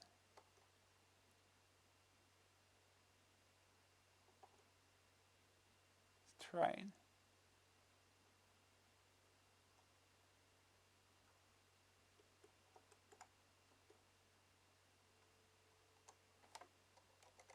Turn.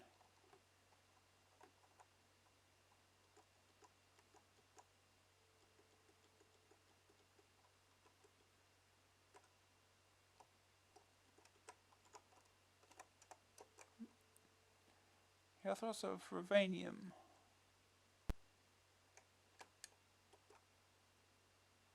Ah, here we go. No, move.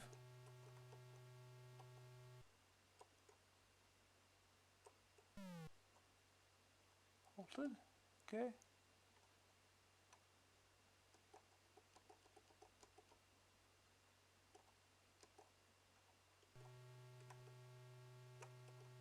Ah, damn it.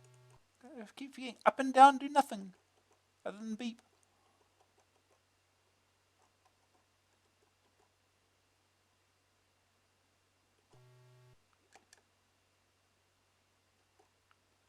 No move.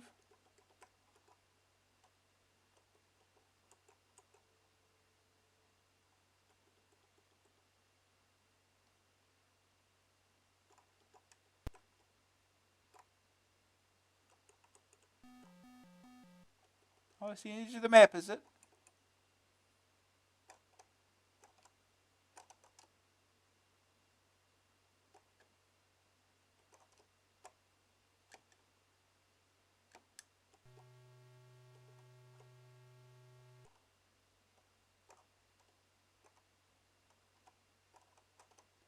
Wish I knew what I was doing. It would help a lot.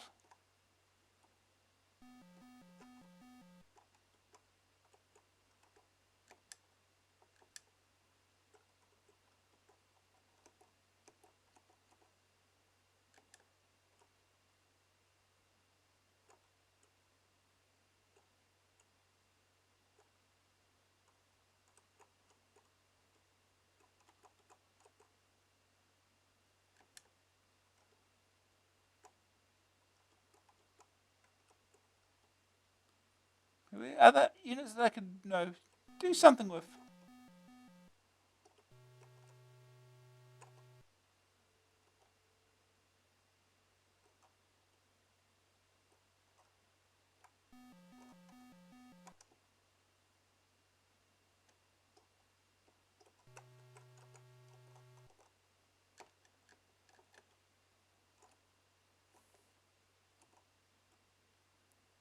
Wish I knew what I was doing. Get that map.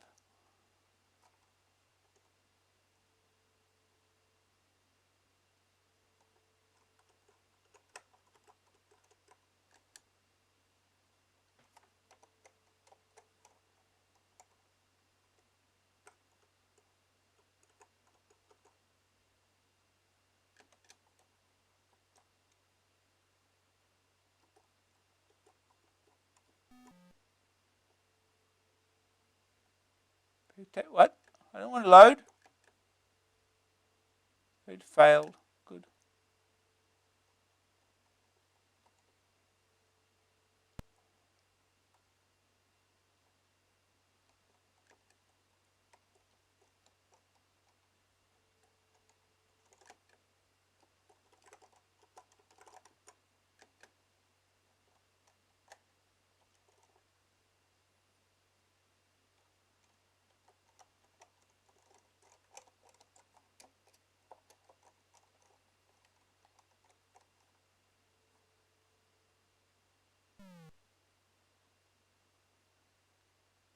No ring has fallen. Well, this is going well. The only thing I can tell is everything's going badly.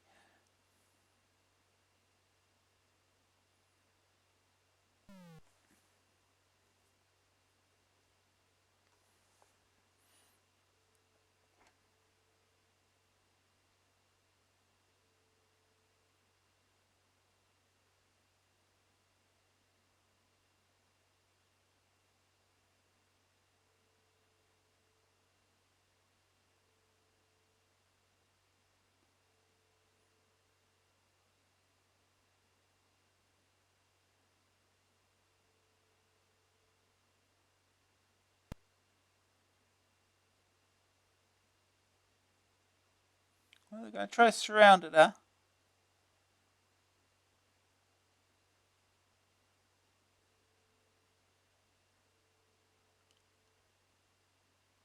Remember, this is not easy. This is the easiest difficulty.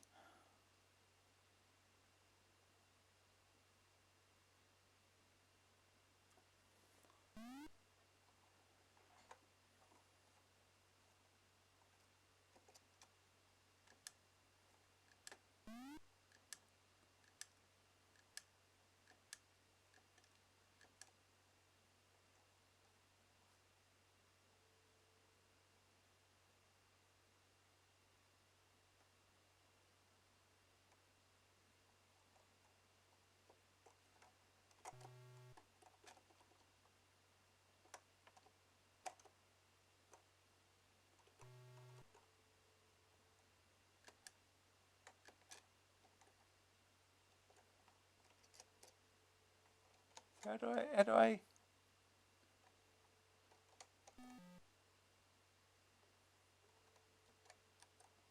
What does that do? Do I just quit the end of turn again?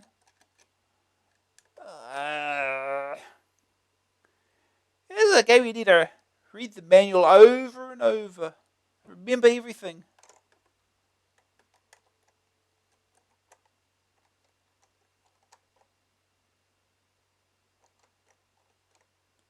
Yeah, I don't get it.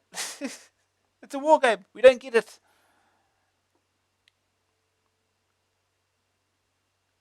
Yeah, this is a game that needs probably a lot of learning. So we'll move on. We'll move on.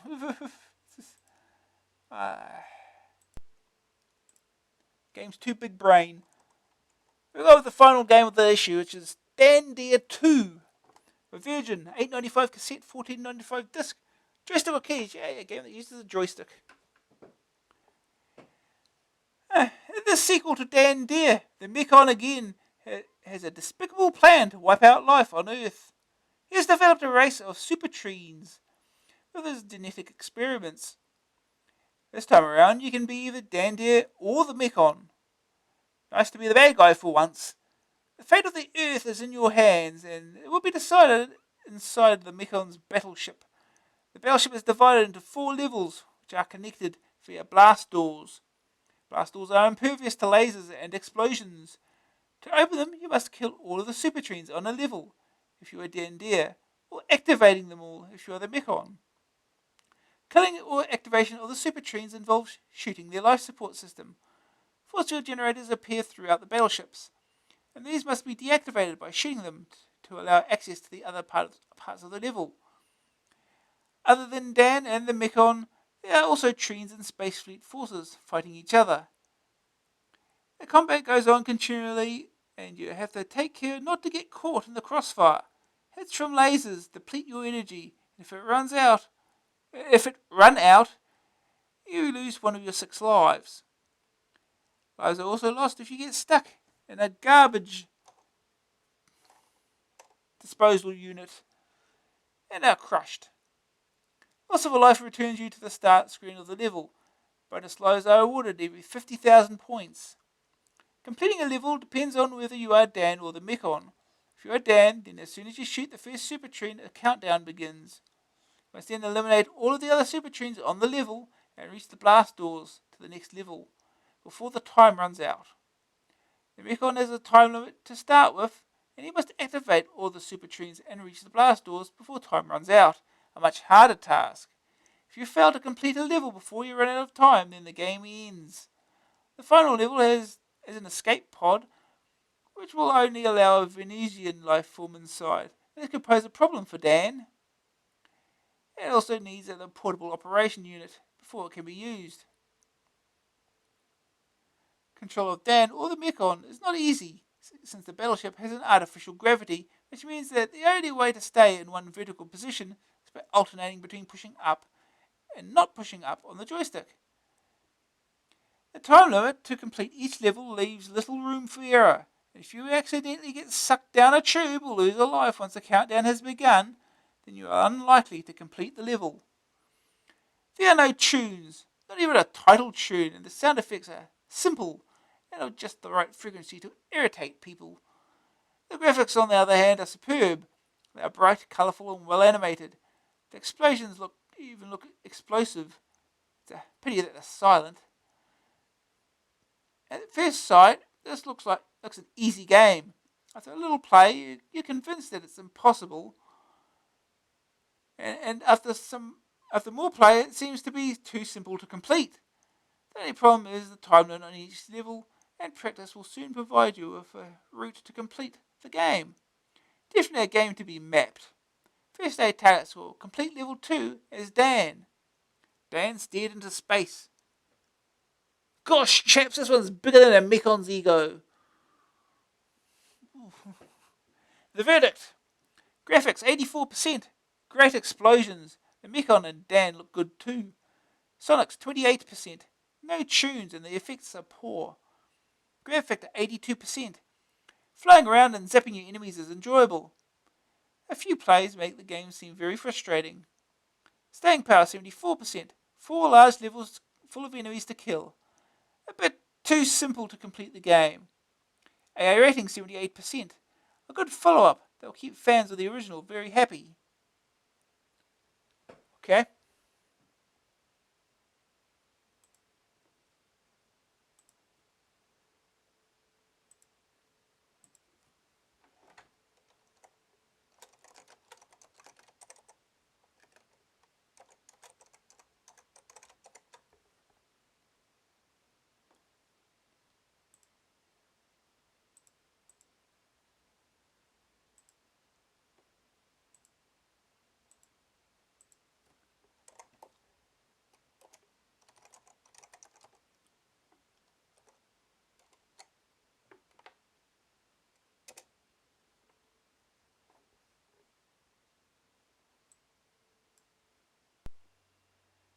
Okay, hopefully this game will be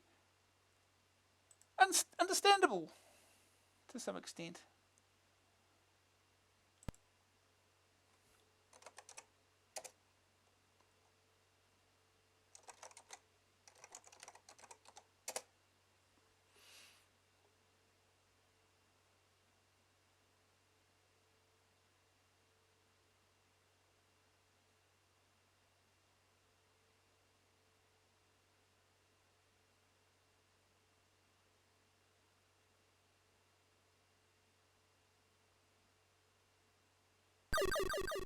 Dan Dare 2. Dan selected. Mekon selected. Okay. We'll start with Dan.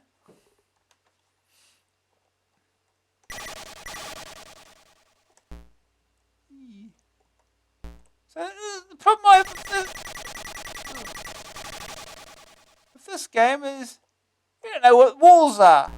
That's a wall. That's not a wall.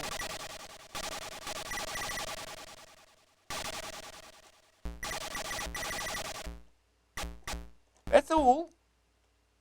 What is a wall? What is not a wall?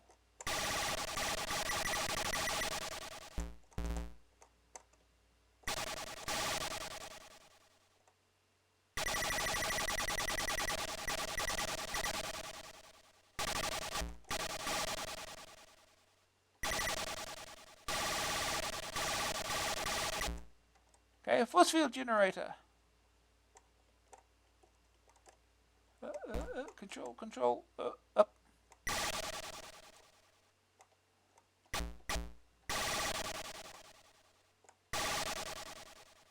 Go through that wall. So how are you supposed to know which walls you can and can't go through?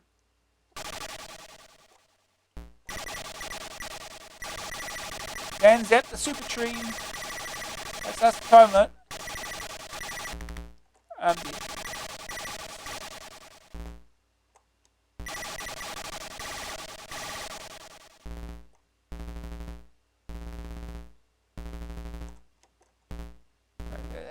That's the wall.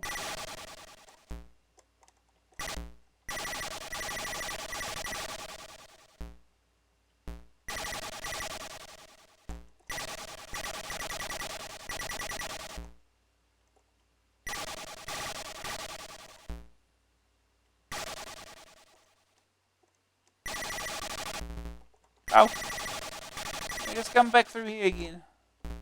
We're going round in circles.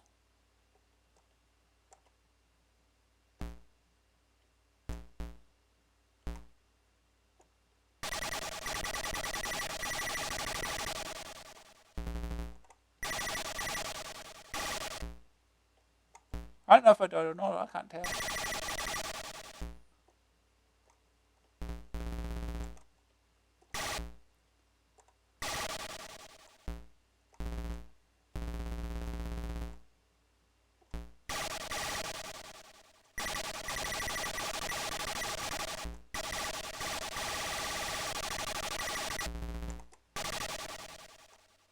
So, what am I supposed to do now?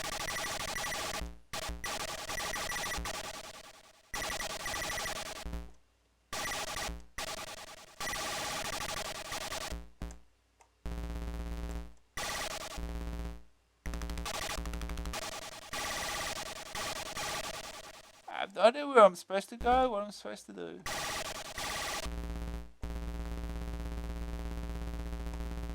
That does nothing.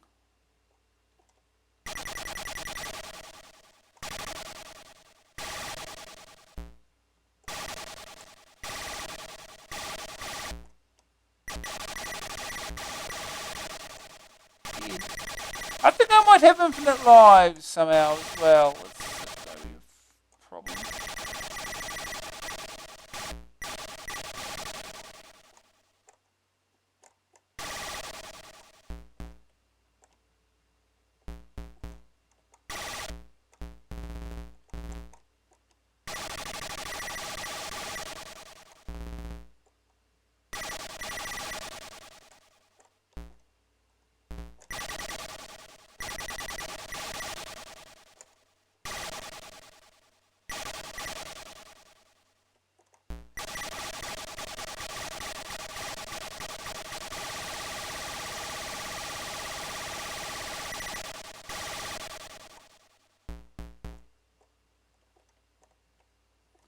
So now what do I do? I am absolutely confused.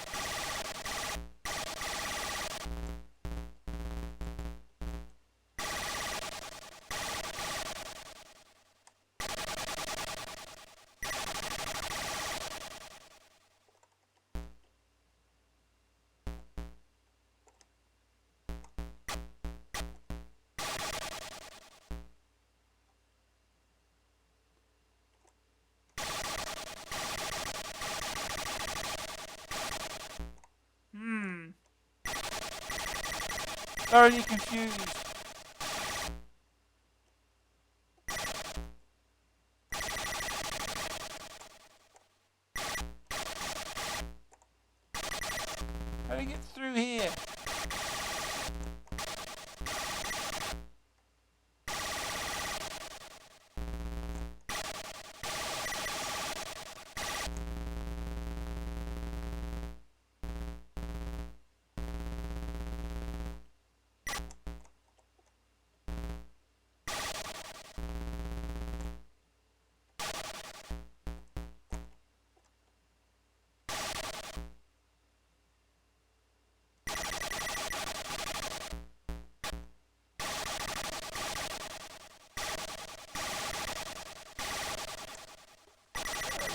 confused.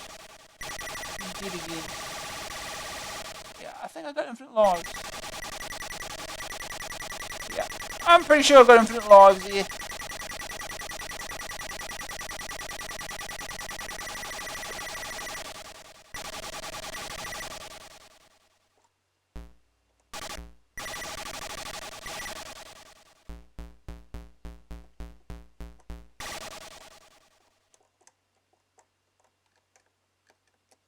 Yeah, buttons that do anything.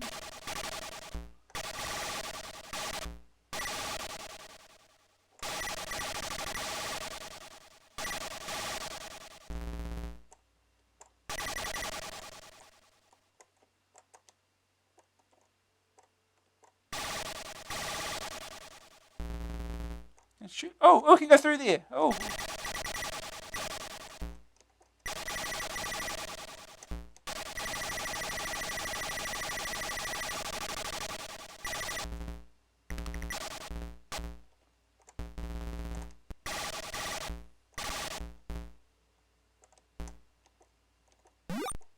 Extra firepower.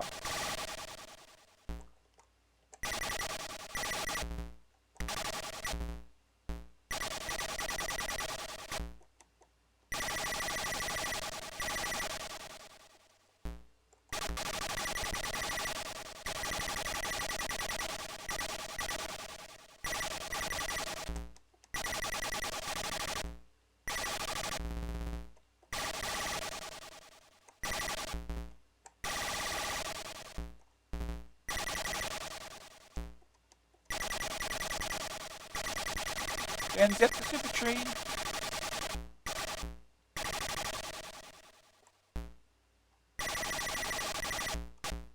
Ah.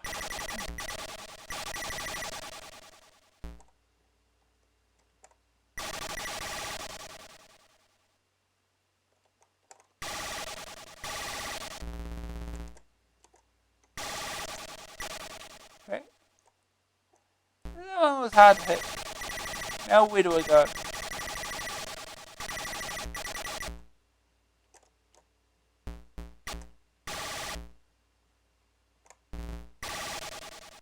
Yeah.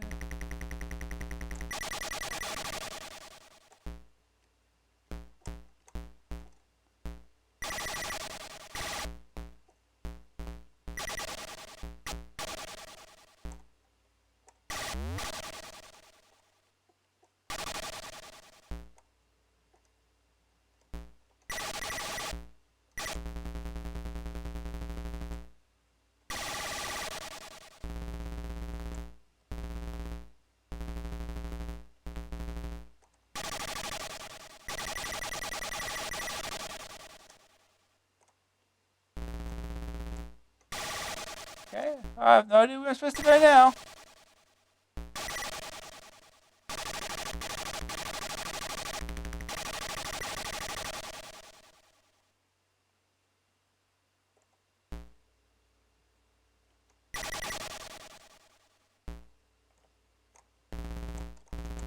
Uh,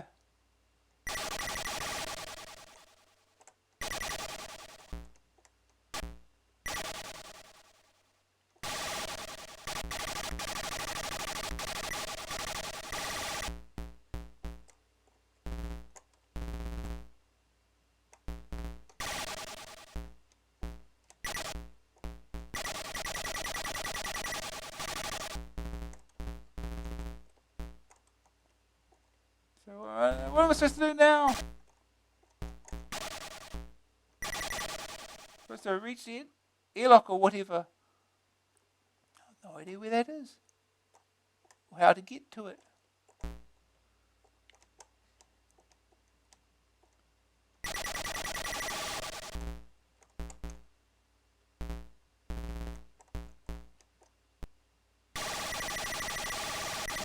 Kill from here.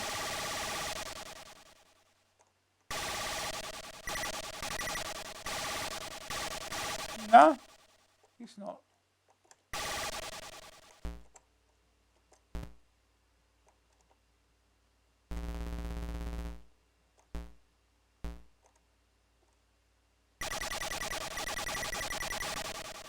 So what am I I supposed to shoot now? Where am I supposed to go?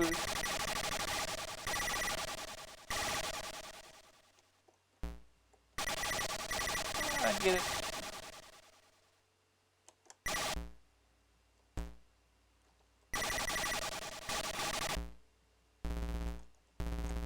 How do I get in there?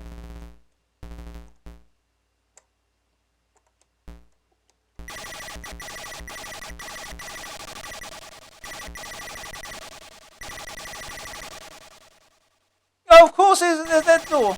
This game's just fantasy walls everywhere, isn't it?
Go, go, go, go.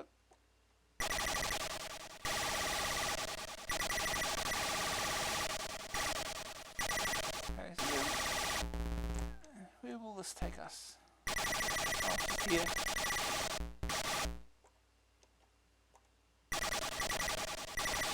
Oh, dead. Yeah, we've got infinite lives, haven't we? Come on, get in there. Yeah.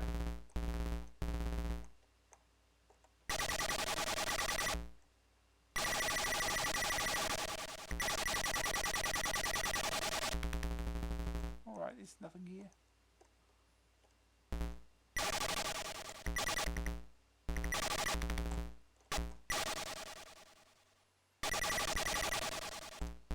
I wonder if there's a... No.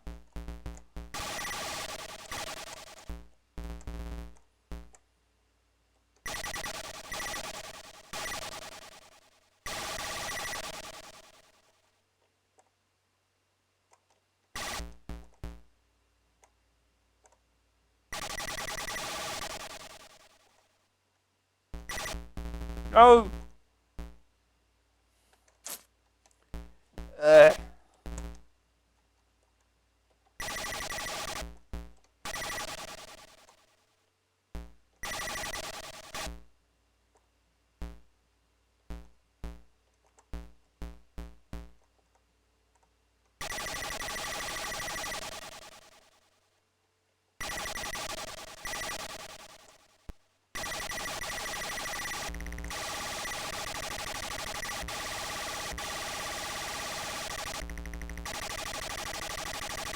Well,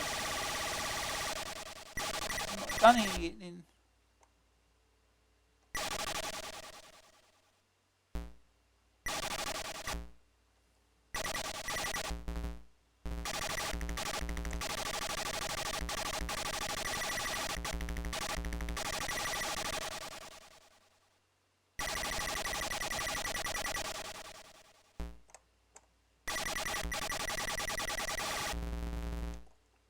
Nope.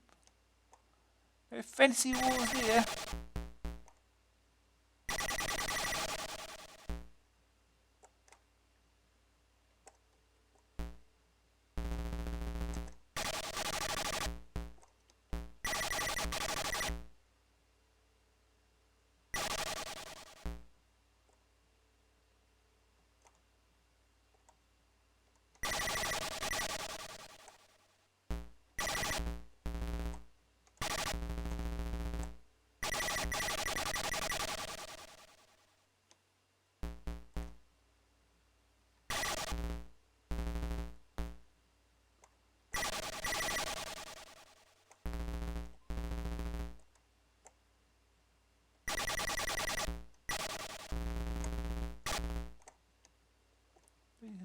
fancy wood here, right? Yes, of course there is. Is that the super train? Does this take me?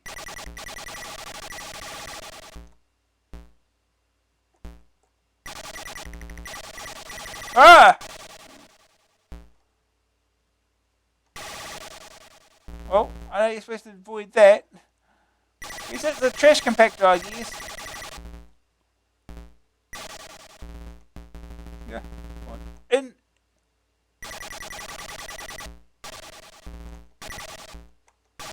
Is that all of them? How do we know we have all of them?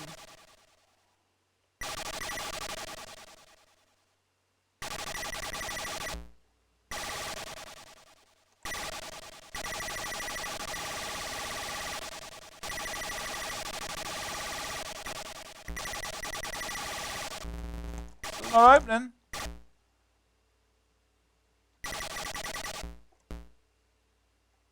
How many more can there be?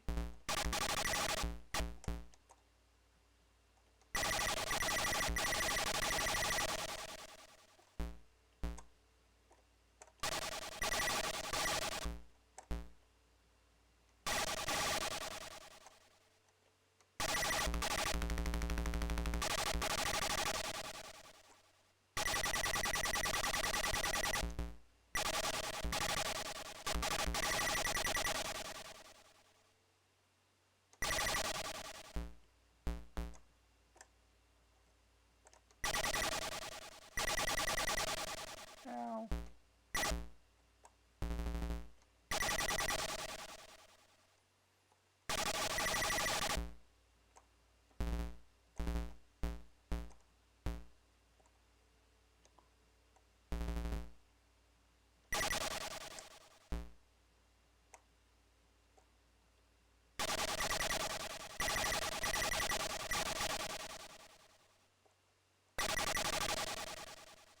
Good.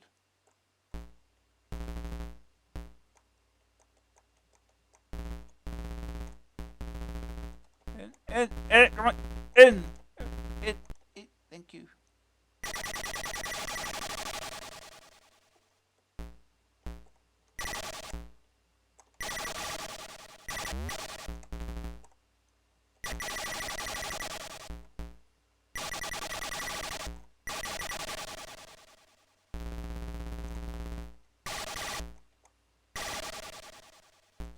Alright, this just takes us to the trash compactor, right? I want to avoid this.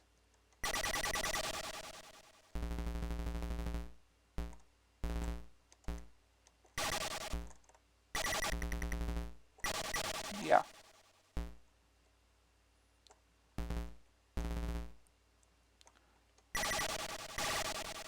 Jeez.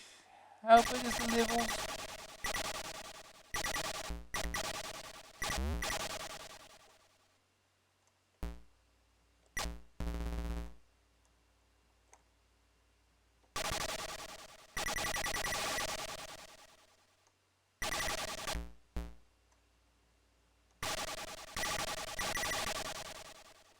What am I missing now? How big is this level? Pause. Let's pause this way. See if we can find a map or something. I want to see how big this damn level is.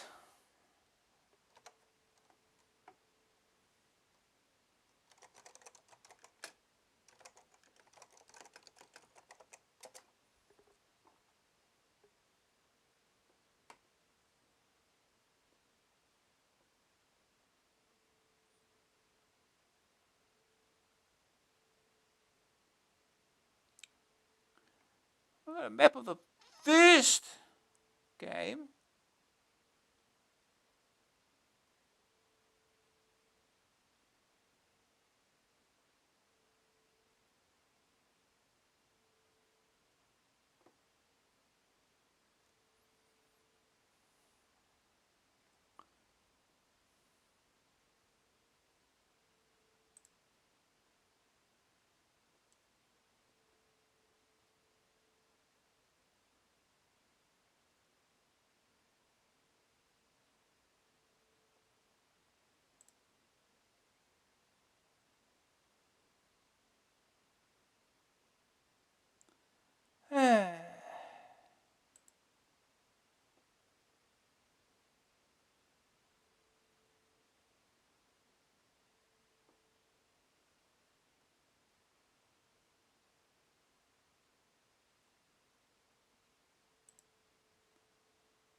Okay, that's not working.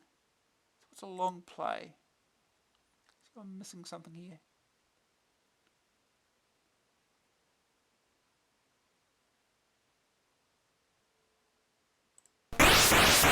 Ah! Let me mute it.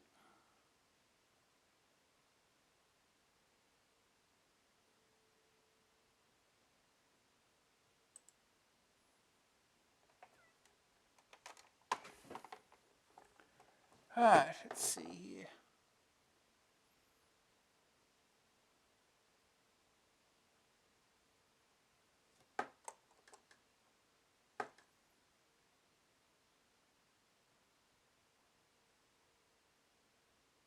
Go up first. Shoot the force field generator.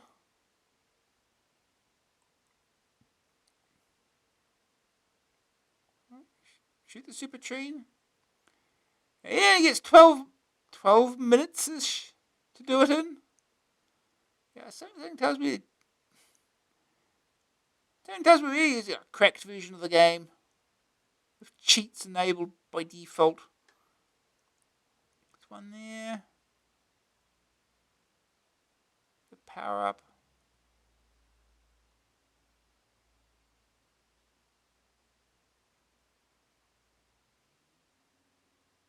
Is it that super train?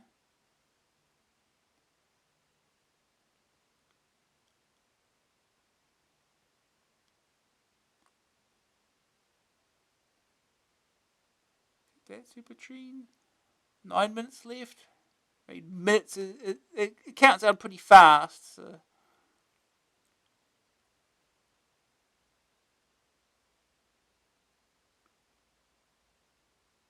sure what I'm missing so far.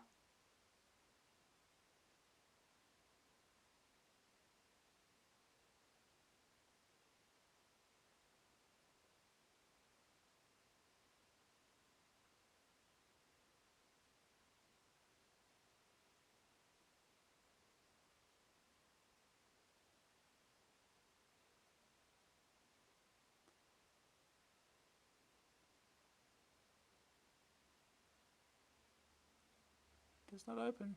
Oh, you got to get there with when the time limit runs out. Structure complete. Okay. So yeah, we're using a cheating version here. It's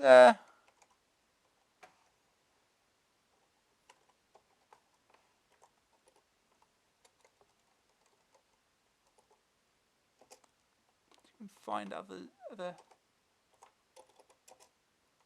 versions here that I could use.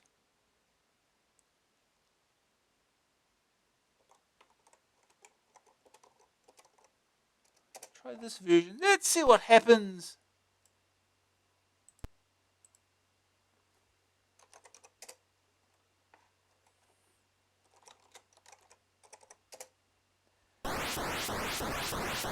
Oh, this is the version that was played. I remember that intro from the video. Yeah, loading screen.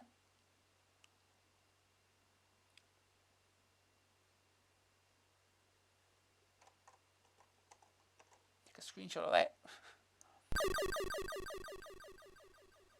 Alright. This will be different. Shall we be the... Nah. Let's go with Dan. Okay.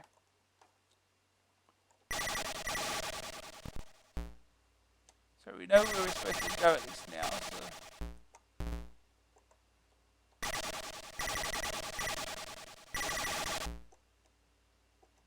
Okay, shoot force field.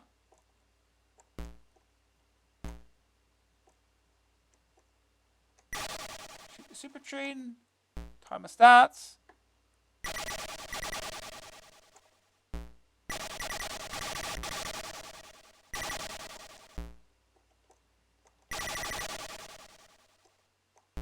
Alright, now we go this here.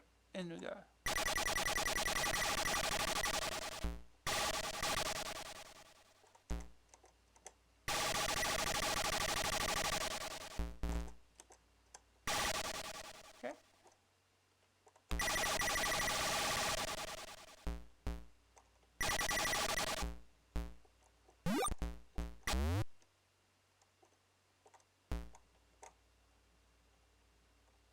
No, get up, up, up, up.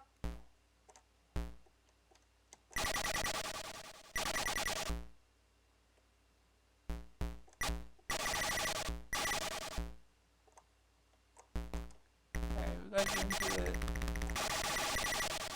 Still gotta get in the trash compactor area because there's a tree, super tree here. Gotta kill it. I mean, how are you supposed to know when you've got them all? It's difficult, but.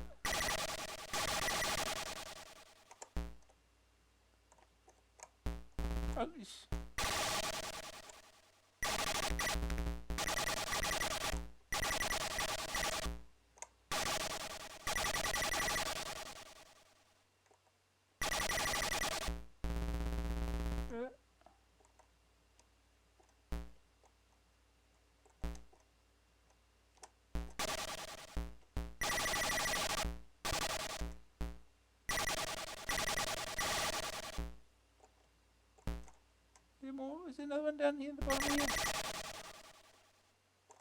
Oh, time ran out! I didn't do it fast enough.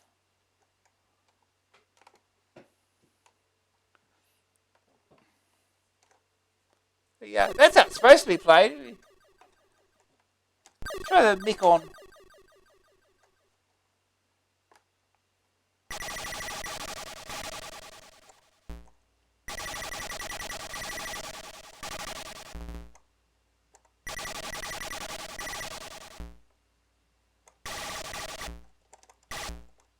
Really get it?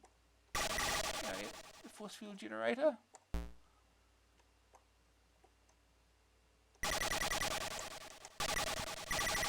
Super tree released.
Always out of energy. Oh, time's running out. Time's out. Wow, that time limit is tough.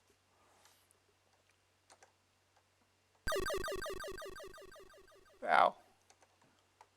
Yeah, the time limit is very tight. Try it again.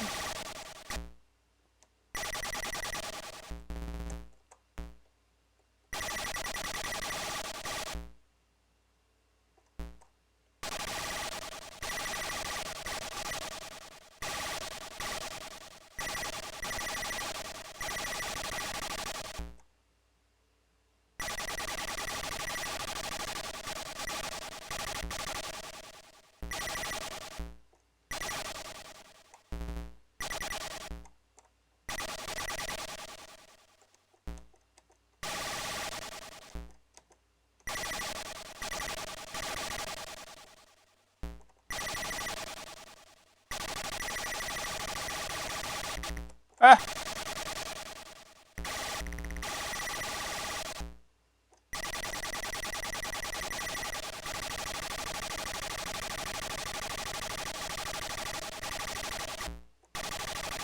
I hit it or not? Thank you.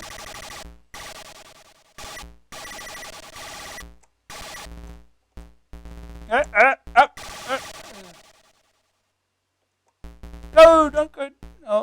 trash compactor. We did.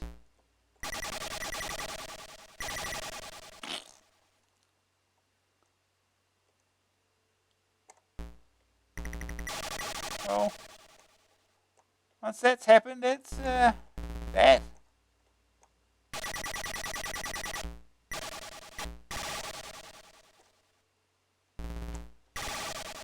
So we gotta go down there to get this thing, don't we?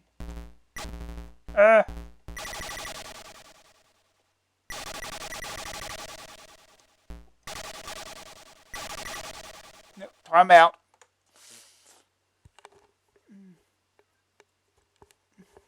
Game over.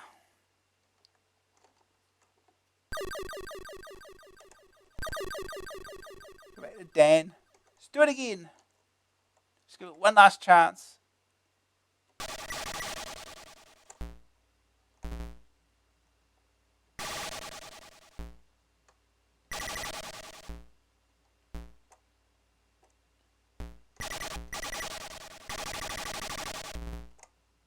Okay. Down. Down, thank you. Down.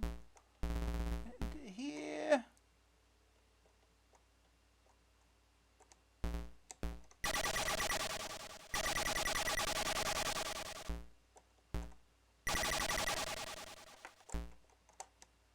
Not there. And here.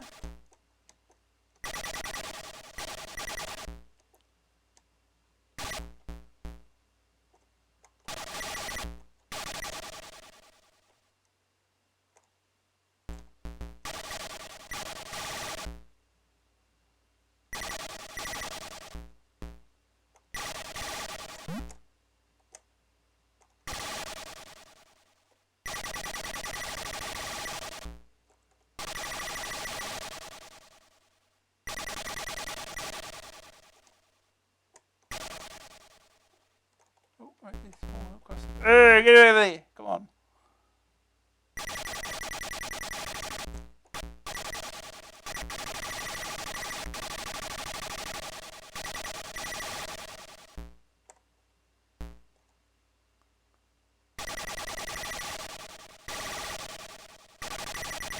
Oh no, I went.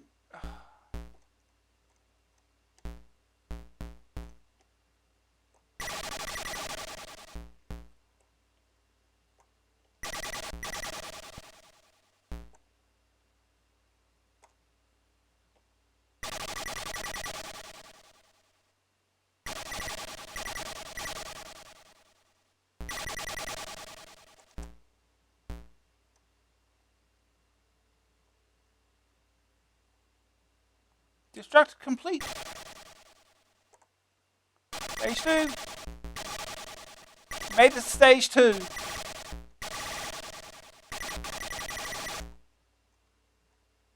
Oh, well.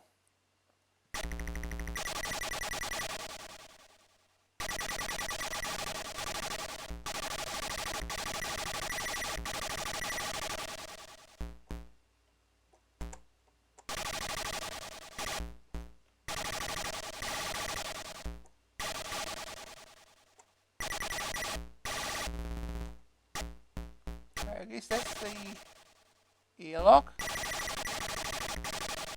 guess. Oh, that goes up, huh? Oh.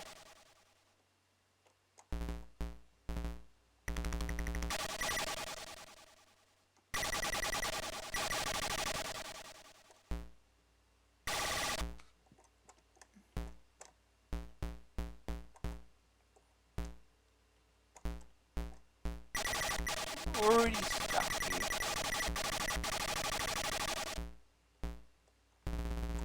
Can't go across there. Can we go down that way? No, we can't.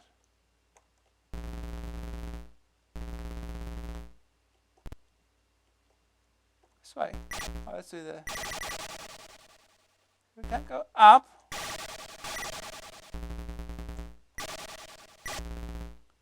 Only choice is across here. Can't go down there. Can't go that way.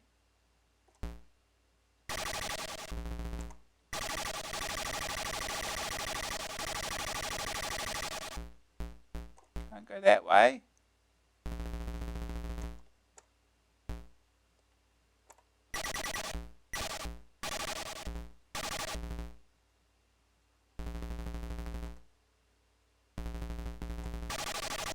Oh. Get out of my way. Only open to a time, apparently. That is really annoying.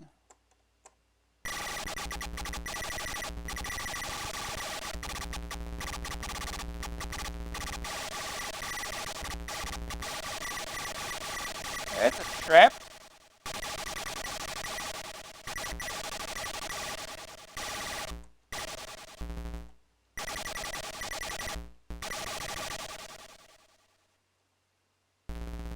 To go through it all again.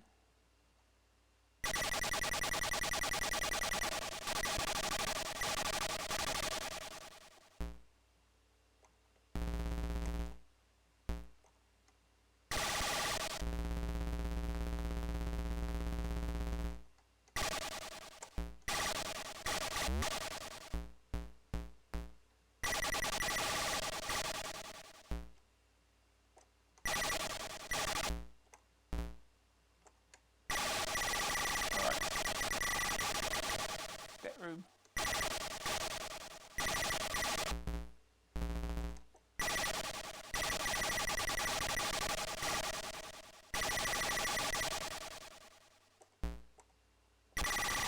Oh, laser cannons everywhere. There's one. Well, that's one. Go up. Oh, at least we can go up there. Oh no! Shoot the. Oh. Well.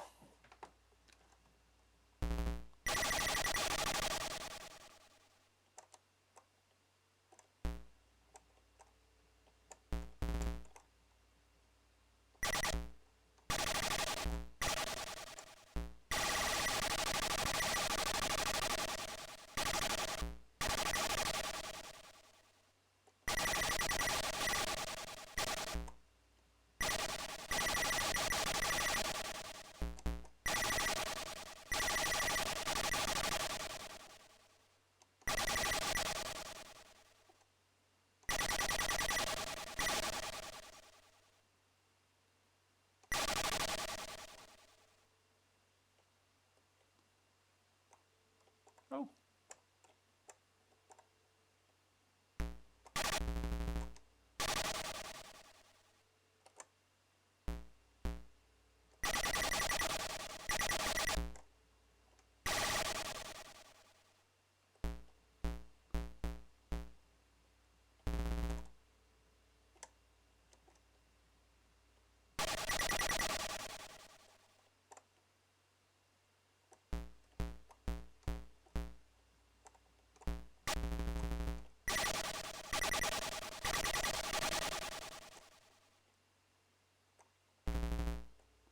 No, these things turn me around.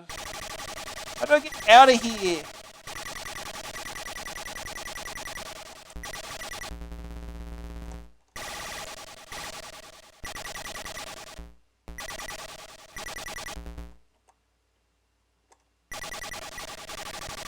What is F? Or something. It's regenerating too.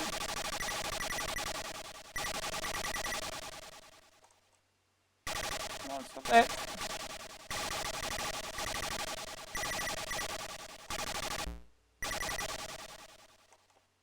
That's stupid.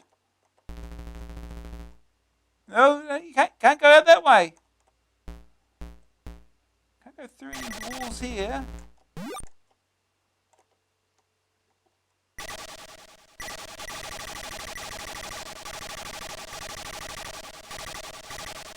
Where's the fantasy wall?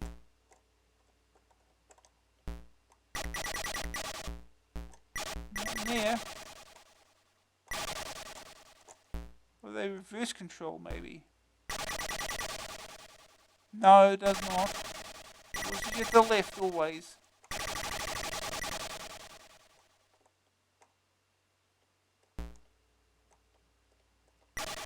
Nope, nope.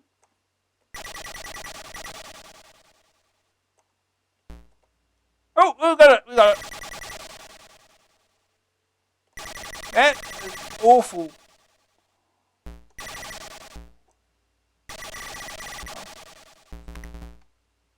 And boom, we're dead. Ah. She's almost 11 o'clock. Alright.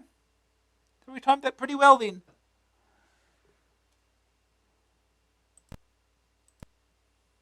So yeah, we'll leave it at that. Dan dead too. So yeah, let's finish off the magazine. There's no more games left. Okay. So yeah, next section is the Pilgrim. The adventure games that we're not playing. At last, the pill gets stuck into the Amstrad vision of the Guild of Thieves. Can it steal their limelight from Infocom, of whom more news, not all bad, on these hallowed pages? Plus Akaton from Topologica, Venom from Mastertronic, hints, tips, and hot gossip. Guild of Thieves, they did not mention the price, I wonder why. Magnetic Scrolls, Rainbird. Rainbird seems to be rather slow in bringing out Amstrad visions of adventures these days. Guild of Thieves first saw the light of day back in June 1987. It's only become available for CPC owners in the last few weeks. Was it worth the wait? Well, it all depends on whether you fancy a game with an excellent pass of superb graphics, challenging puzzles, and inventive locations. You do? Then make no mistake, this is the game you should be splashing out on. Yeah. Atmosphere 89, challenge 84, interaction 90, overall 89%. Akaton, Topologica, again, no price. They've got to put the prices in, haven't they? The Pilg likes a company that's got guts. After seeing some of their titles slagged off by the Cruel Crusader a couple of issues back, Topologica are leaping back into the fray with this disc-based search, solve, and steal game. Can it restore their reputation?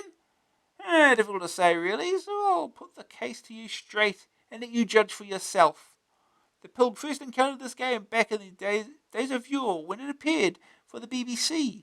Disc-only games were something of a rarity in those days, and Akaton received a fair amount of acclaim as a Colossal Cave derivative, with more than its fair share of textual description.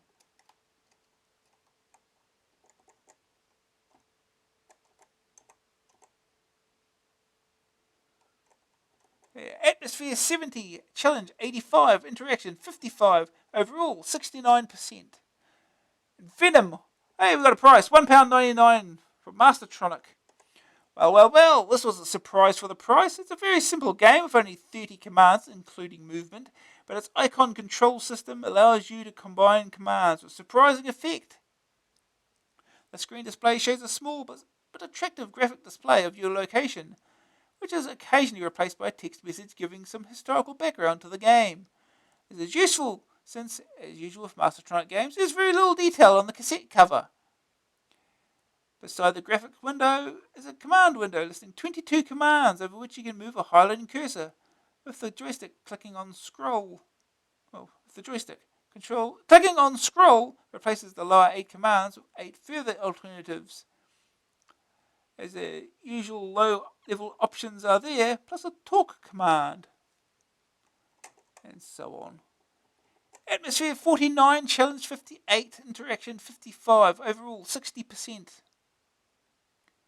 What impressed me about the program was the number of times I did get a decent response. For £1.99, it really isn't bad value, though I don't think it scores all that highly in the lasting interest stakes. The quest is the usual save the world from the baddie scenario, but beggars can't be choosers in it. Put some more expensive products I could mention to shame. Will I be prosecuted? Please could you give me some advice? I'm at the moment creating an adventure game using GAC. and would like to know if I would be prosecuted by companies if various characters, places, etc. from real life appeared in my game. Michael Dickinson, Atherton. Interesting point, Michael. I'm not a lawyer, so first let me stress that if you're really contemplating releasing a game featuring real characters, then you should seek proper legal advice. Very briefly, however, I suspect that the only laws you need to bother about are those regarding copyright, libel, and trademarks. So you must be aware of 1. Including passages of text in your game which are someone else's copyright, defaming someone's character either openly or by implication. 3. Using numbers or phrases that are registered as trademarks, names and phrases. Number 2 is particularly important. The point is that you don't actually have to say anything rude about someone to be accused of being defamatory. For example, if you wrote a game about immoral sexual practices and included the Prime Minister in it, then a PM might claim that simply by including her in such a context, you cast aspersions on her character, even if she behaved quite blamelessly in the game itself. This is a murky area of the law, and the general rule is that if you can't be good, be very careful. Well, it could be another way. It could actually be true. Then again, you'd have to know that. Number 3 is often overlooked. A company can register a trademark, for example, the word Avalon as a registered trademark, and the law then gives him some protection against other people using the word or phrase without authorization in certain contexts. Again, legal advice is required. As a general rule, therefore, anyone publishing a game that... Okay, that's where it ends. We don't get no more. Oh no, here we go, here's the rest of it. Includes references to people, products, or companies in the real world should be careful to take proper advice or, in some cases, face unpleasant consequences.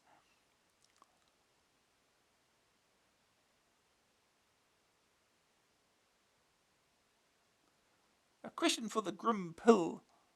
Any news about the famed GAC Plus, the sequel to the GAC adventure writing system? You know, the one with the Brill graphics facilities, 1,000 word locations, Disconi, blah blah blah.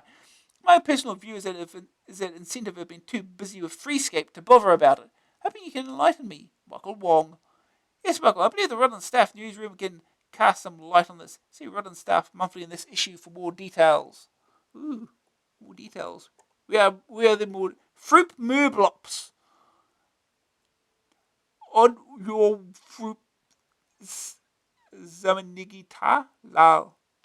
Issue number 28 is laughable. Between pages 80 and 89, you've managed to duplicate the text about what to do with Grok. Put the ratings for Gnome Ranger in the review of Nighthawk, those for Slain in the review of Gnome Ranger, and not given a price for Poor. Completely mess up the letters section by printing bits of letters in the wrong places, and then go on to list one of the Lords and Ladies of Adventures twice. In all, I reckon you lost roughly half a column, adding insult to injury. There was no programming with the Pilg. I don't know what you were on at the time, but can I have the recipe, please? Jerry Milton, London. What can I say, Jerry? Except to offer my most sincere apologies. Last month was a particularly tight one for the Pilg, and his copy arrived very late. You're not kidding, get lost in the forest, did we, Ed? As a result, the art team had to lay out these pages in a great rush to get them to the printers on time, hence the errors. This issue should show a methodic improvement.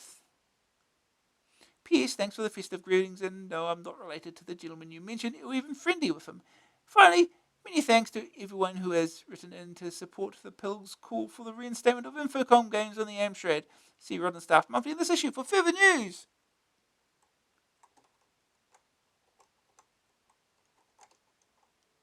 Oh, it's right here, Rod and Staff monthly.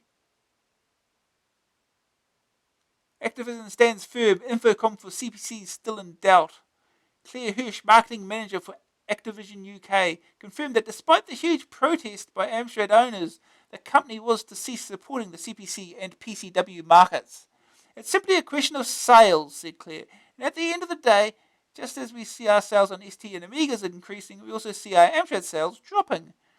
As a result, Amstrad Infocom titles have been dropped from the current Activision catalogue in the UK, although the older titles will still be available via mail order from the company while stocks last.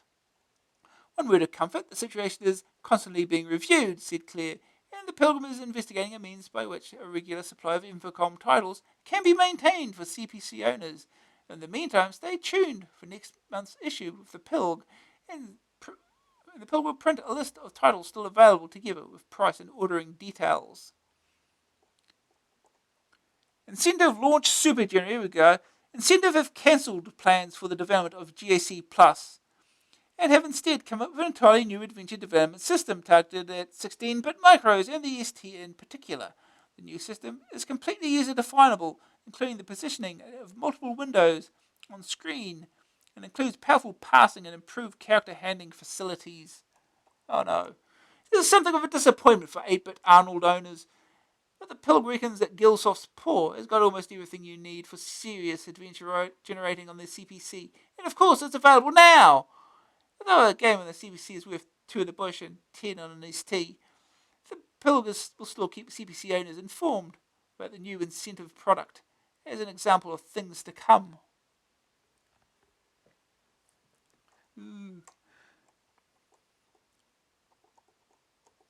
I mean, that many adventures written with GAC that are available is sort of they didn't end up making upgrades for it or anything. Cheat mode. Dick and Gary, check out your tips, pokes, and game-busting ploys. The best ones win an entire issue's raves and a master game. It's largely pokes, though.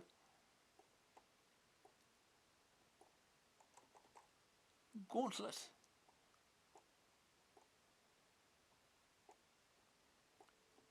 One for Dan Deere, the original one.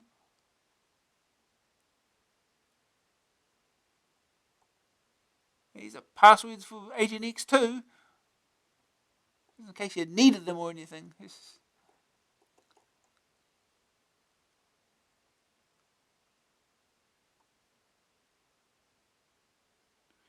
Tips for driller here. Pokes, one for the tape version, one for the disc version. Tips! In Amethyst, there is a tower with a block on top of it. If you land on this in the jet, then your shields and energy will receive a dramatic boost. Also in Amethyst, there is a store shed. Shoot the pyramids on the floor first, because the suspended ones will have special properties. The number 17 on the wall in Obsidian means you must clear 17 sectors of gas before the switch will appear. To cross the crevasse, the block needs to be shot or pushed over it. Pushing it over gives a better score. The shed has a rear entrance, and it's safer to enter through that.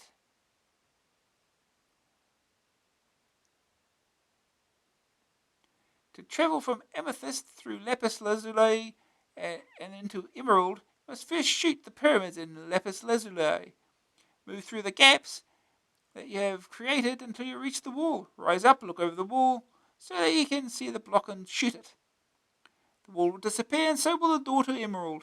Move forward, and you are past where the wall should be, and shoot the block again. The wall will reappear, and so will the door.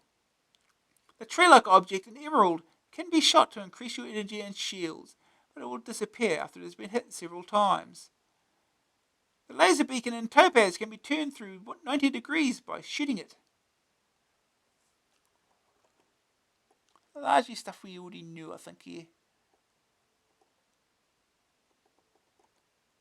Oh, here's more. To make the wall in Opal disappear so that you can enter Diamond, you need to switch the switches in Alabaster, Nicolite, Quartz, and Opal to the down position so that all 4 lights are lit. To enter the building on the wall in Topaz, you must park on the red and white block and turn to face the 2 cubes. Shoot one on the left and the lift will rise, and then enter the building. At the end of the secret tunnel is a room of 4 blocks. Destroying all 4 of these makes the teleporters appear. Number them 1 to 4 from left to right. To destroy them, shoot in the order 4, 3, 2. In Graphite, there is an invisible switch on the wall. To find it, you must line up your laser up with the wall using the sight. Fire at this, and another switch will appear. When this switch and those in Obsidian, Ochre, and Basalt have been put in the down position, you'll be allowed access to Trachyte.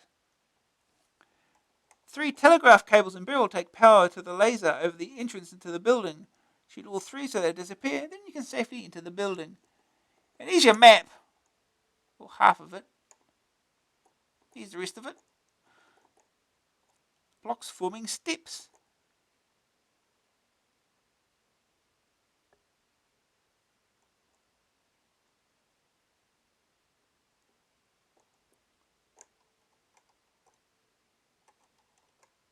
Type-ins.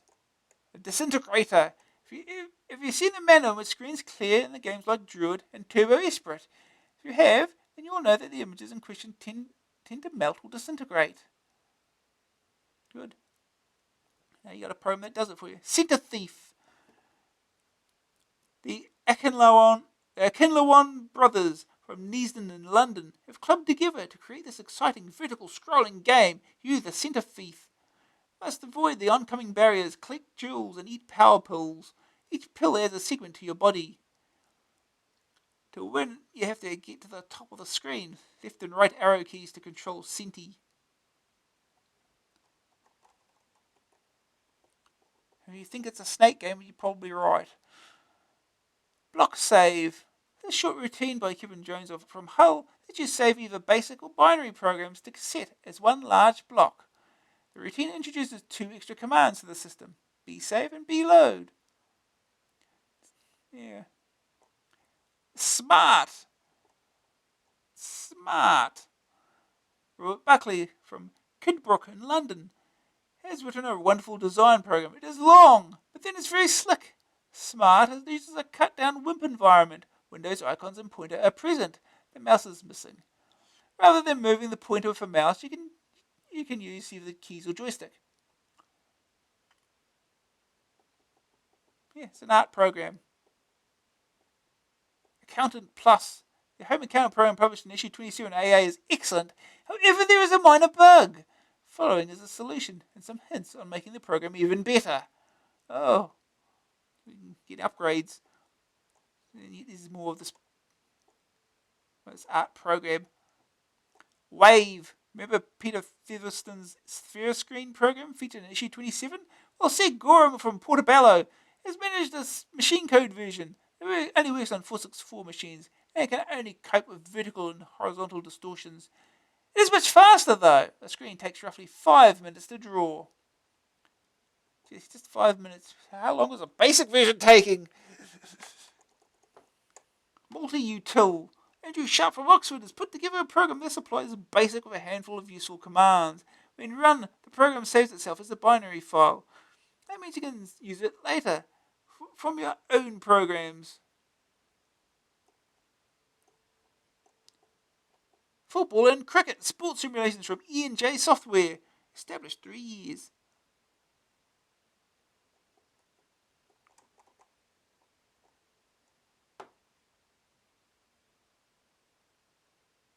Salamander phone. What the hell is salamander phone? Oh, salamander, they want you to phone for it. I get you. That's confusing.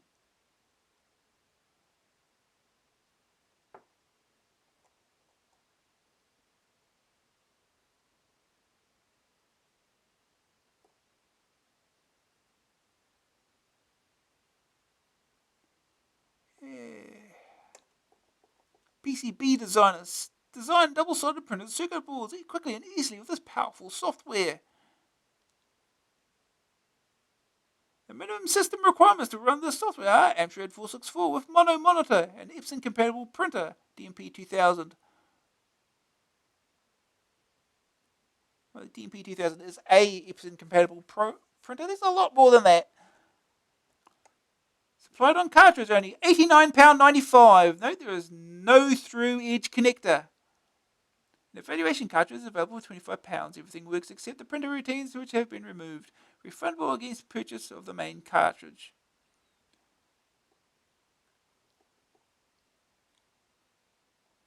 John Morrison. Okay. Just some dude. Oh, rest of cheat mode apparently. Wait a minute.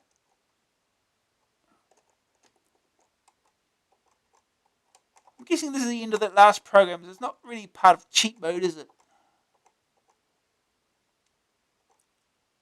Just small ads.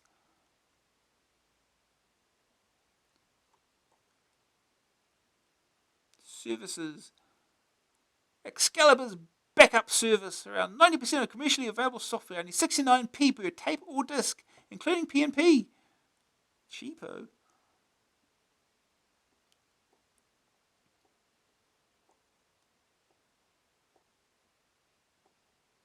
Which new entertainment software is alluring, addictive, AA raved, and available absolutely free of charge on cassette or disc?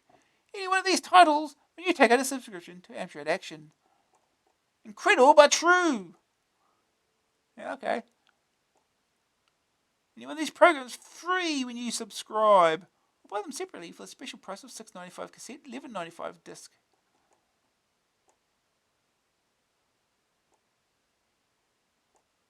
Highlighter pens.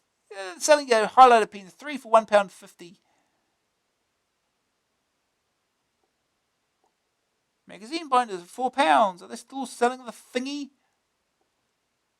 Yes, they are. They're still selling the thingy. £5.95. Save £2 whole pounds. Disc box. Yeah, here we go. Here's the best part of the magazine. Rear view. A sideways look at the world of computing. Plus Sugar Man. Woohoo. Royal approval. The extraordinary meeting of minds pictured here took place when the Prince of Wales toured the Midlands and was presented with an Amstrad portable for the charity business in the community, to which they also donated several PC 1640s. So what did the two great men say to each other? Alas, we shall never know, but here's what one prospective Sun reporter took a wild guess at. Charles, hello, your highness. Ellen, what, no bow? Charles, what's that thing on the table? Ellen, I haven't a clue, but it sure gets the money piling in. Charles, have you got any free software for my 664? Ellen was closed off, attacks Prince and exits stage right. Sure, okay. Piranha bites man and lives. You'll never guess in a month of EastEnders what prompted this ridiculous photo. The man in the rickety shelving, frantically trying to remember if he made out a will, is Roger Hulley, boss of Alternative Software. The reason he's being attacked by two cuddly stuffed piranhas, if you ignore those violence-provoking trousers that is because Alternative are re-releasing his budget games, old titles from who else but Piranha. Other companies who they're also re-releasing titles from are Audiogenic, Incentive, and Bubble Bus. So why didn't they have a picture of him being fattened by a bus? Okay, now we've got the best bit. It's Sugar Man. You're dead meat, Sugar Man. Whoosh. Crack. I'll teach you to use LQ in your new printer names. Oh, Philly sticks Epson, man. You can't trademark a generic term. Thwack. Crumph. Oh, no, not the car. My husband will kill me. It's become associated with Epson, damn it. Sugar Man, he's going to throw the car at you. Automobile. Don't worry, ma'am. Whoosh. I'll just duck under it. I meant save me, you idiot. Duck this building then. 10 hours later. I'm knackered. Look, let's just forget it, okay? I'll let you off this time. Yep.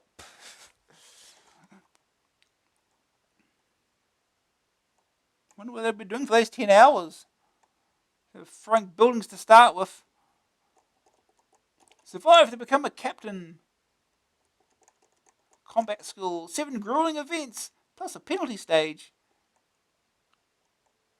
Combat school. Trademark Konami.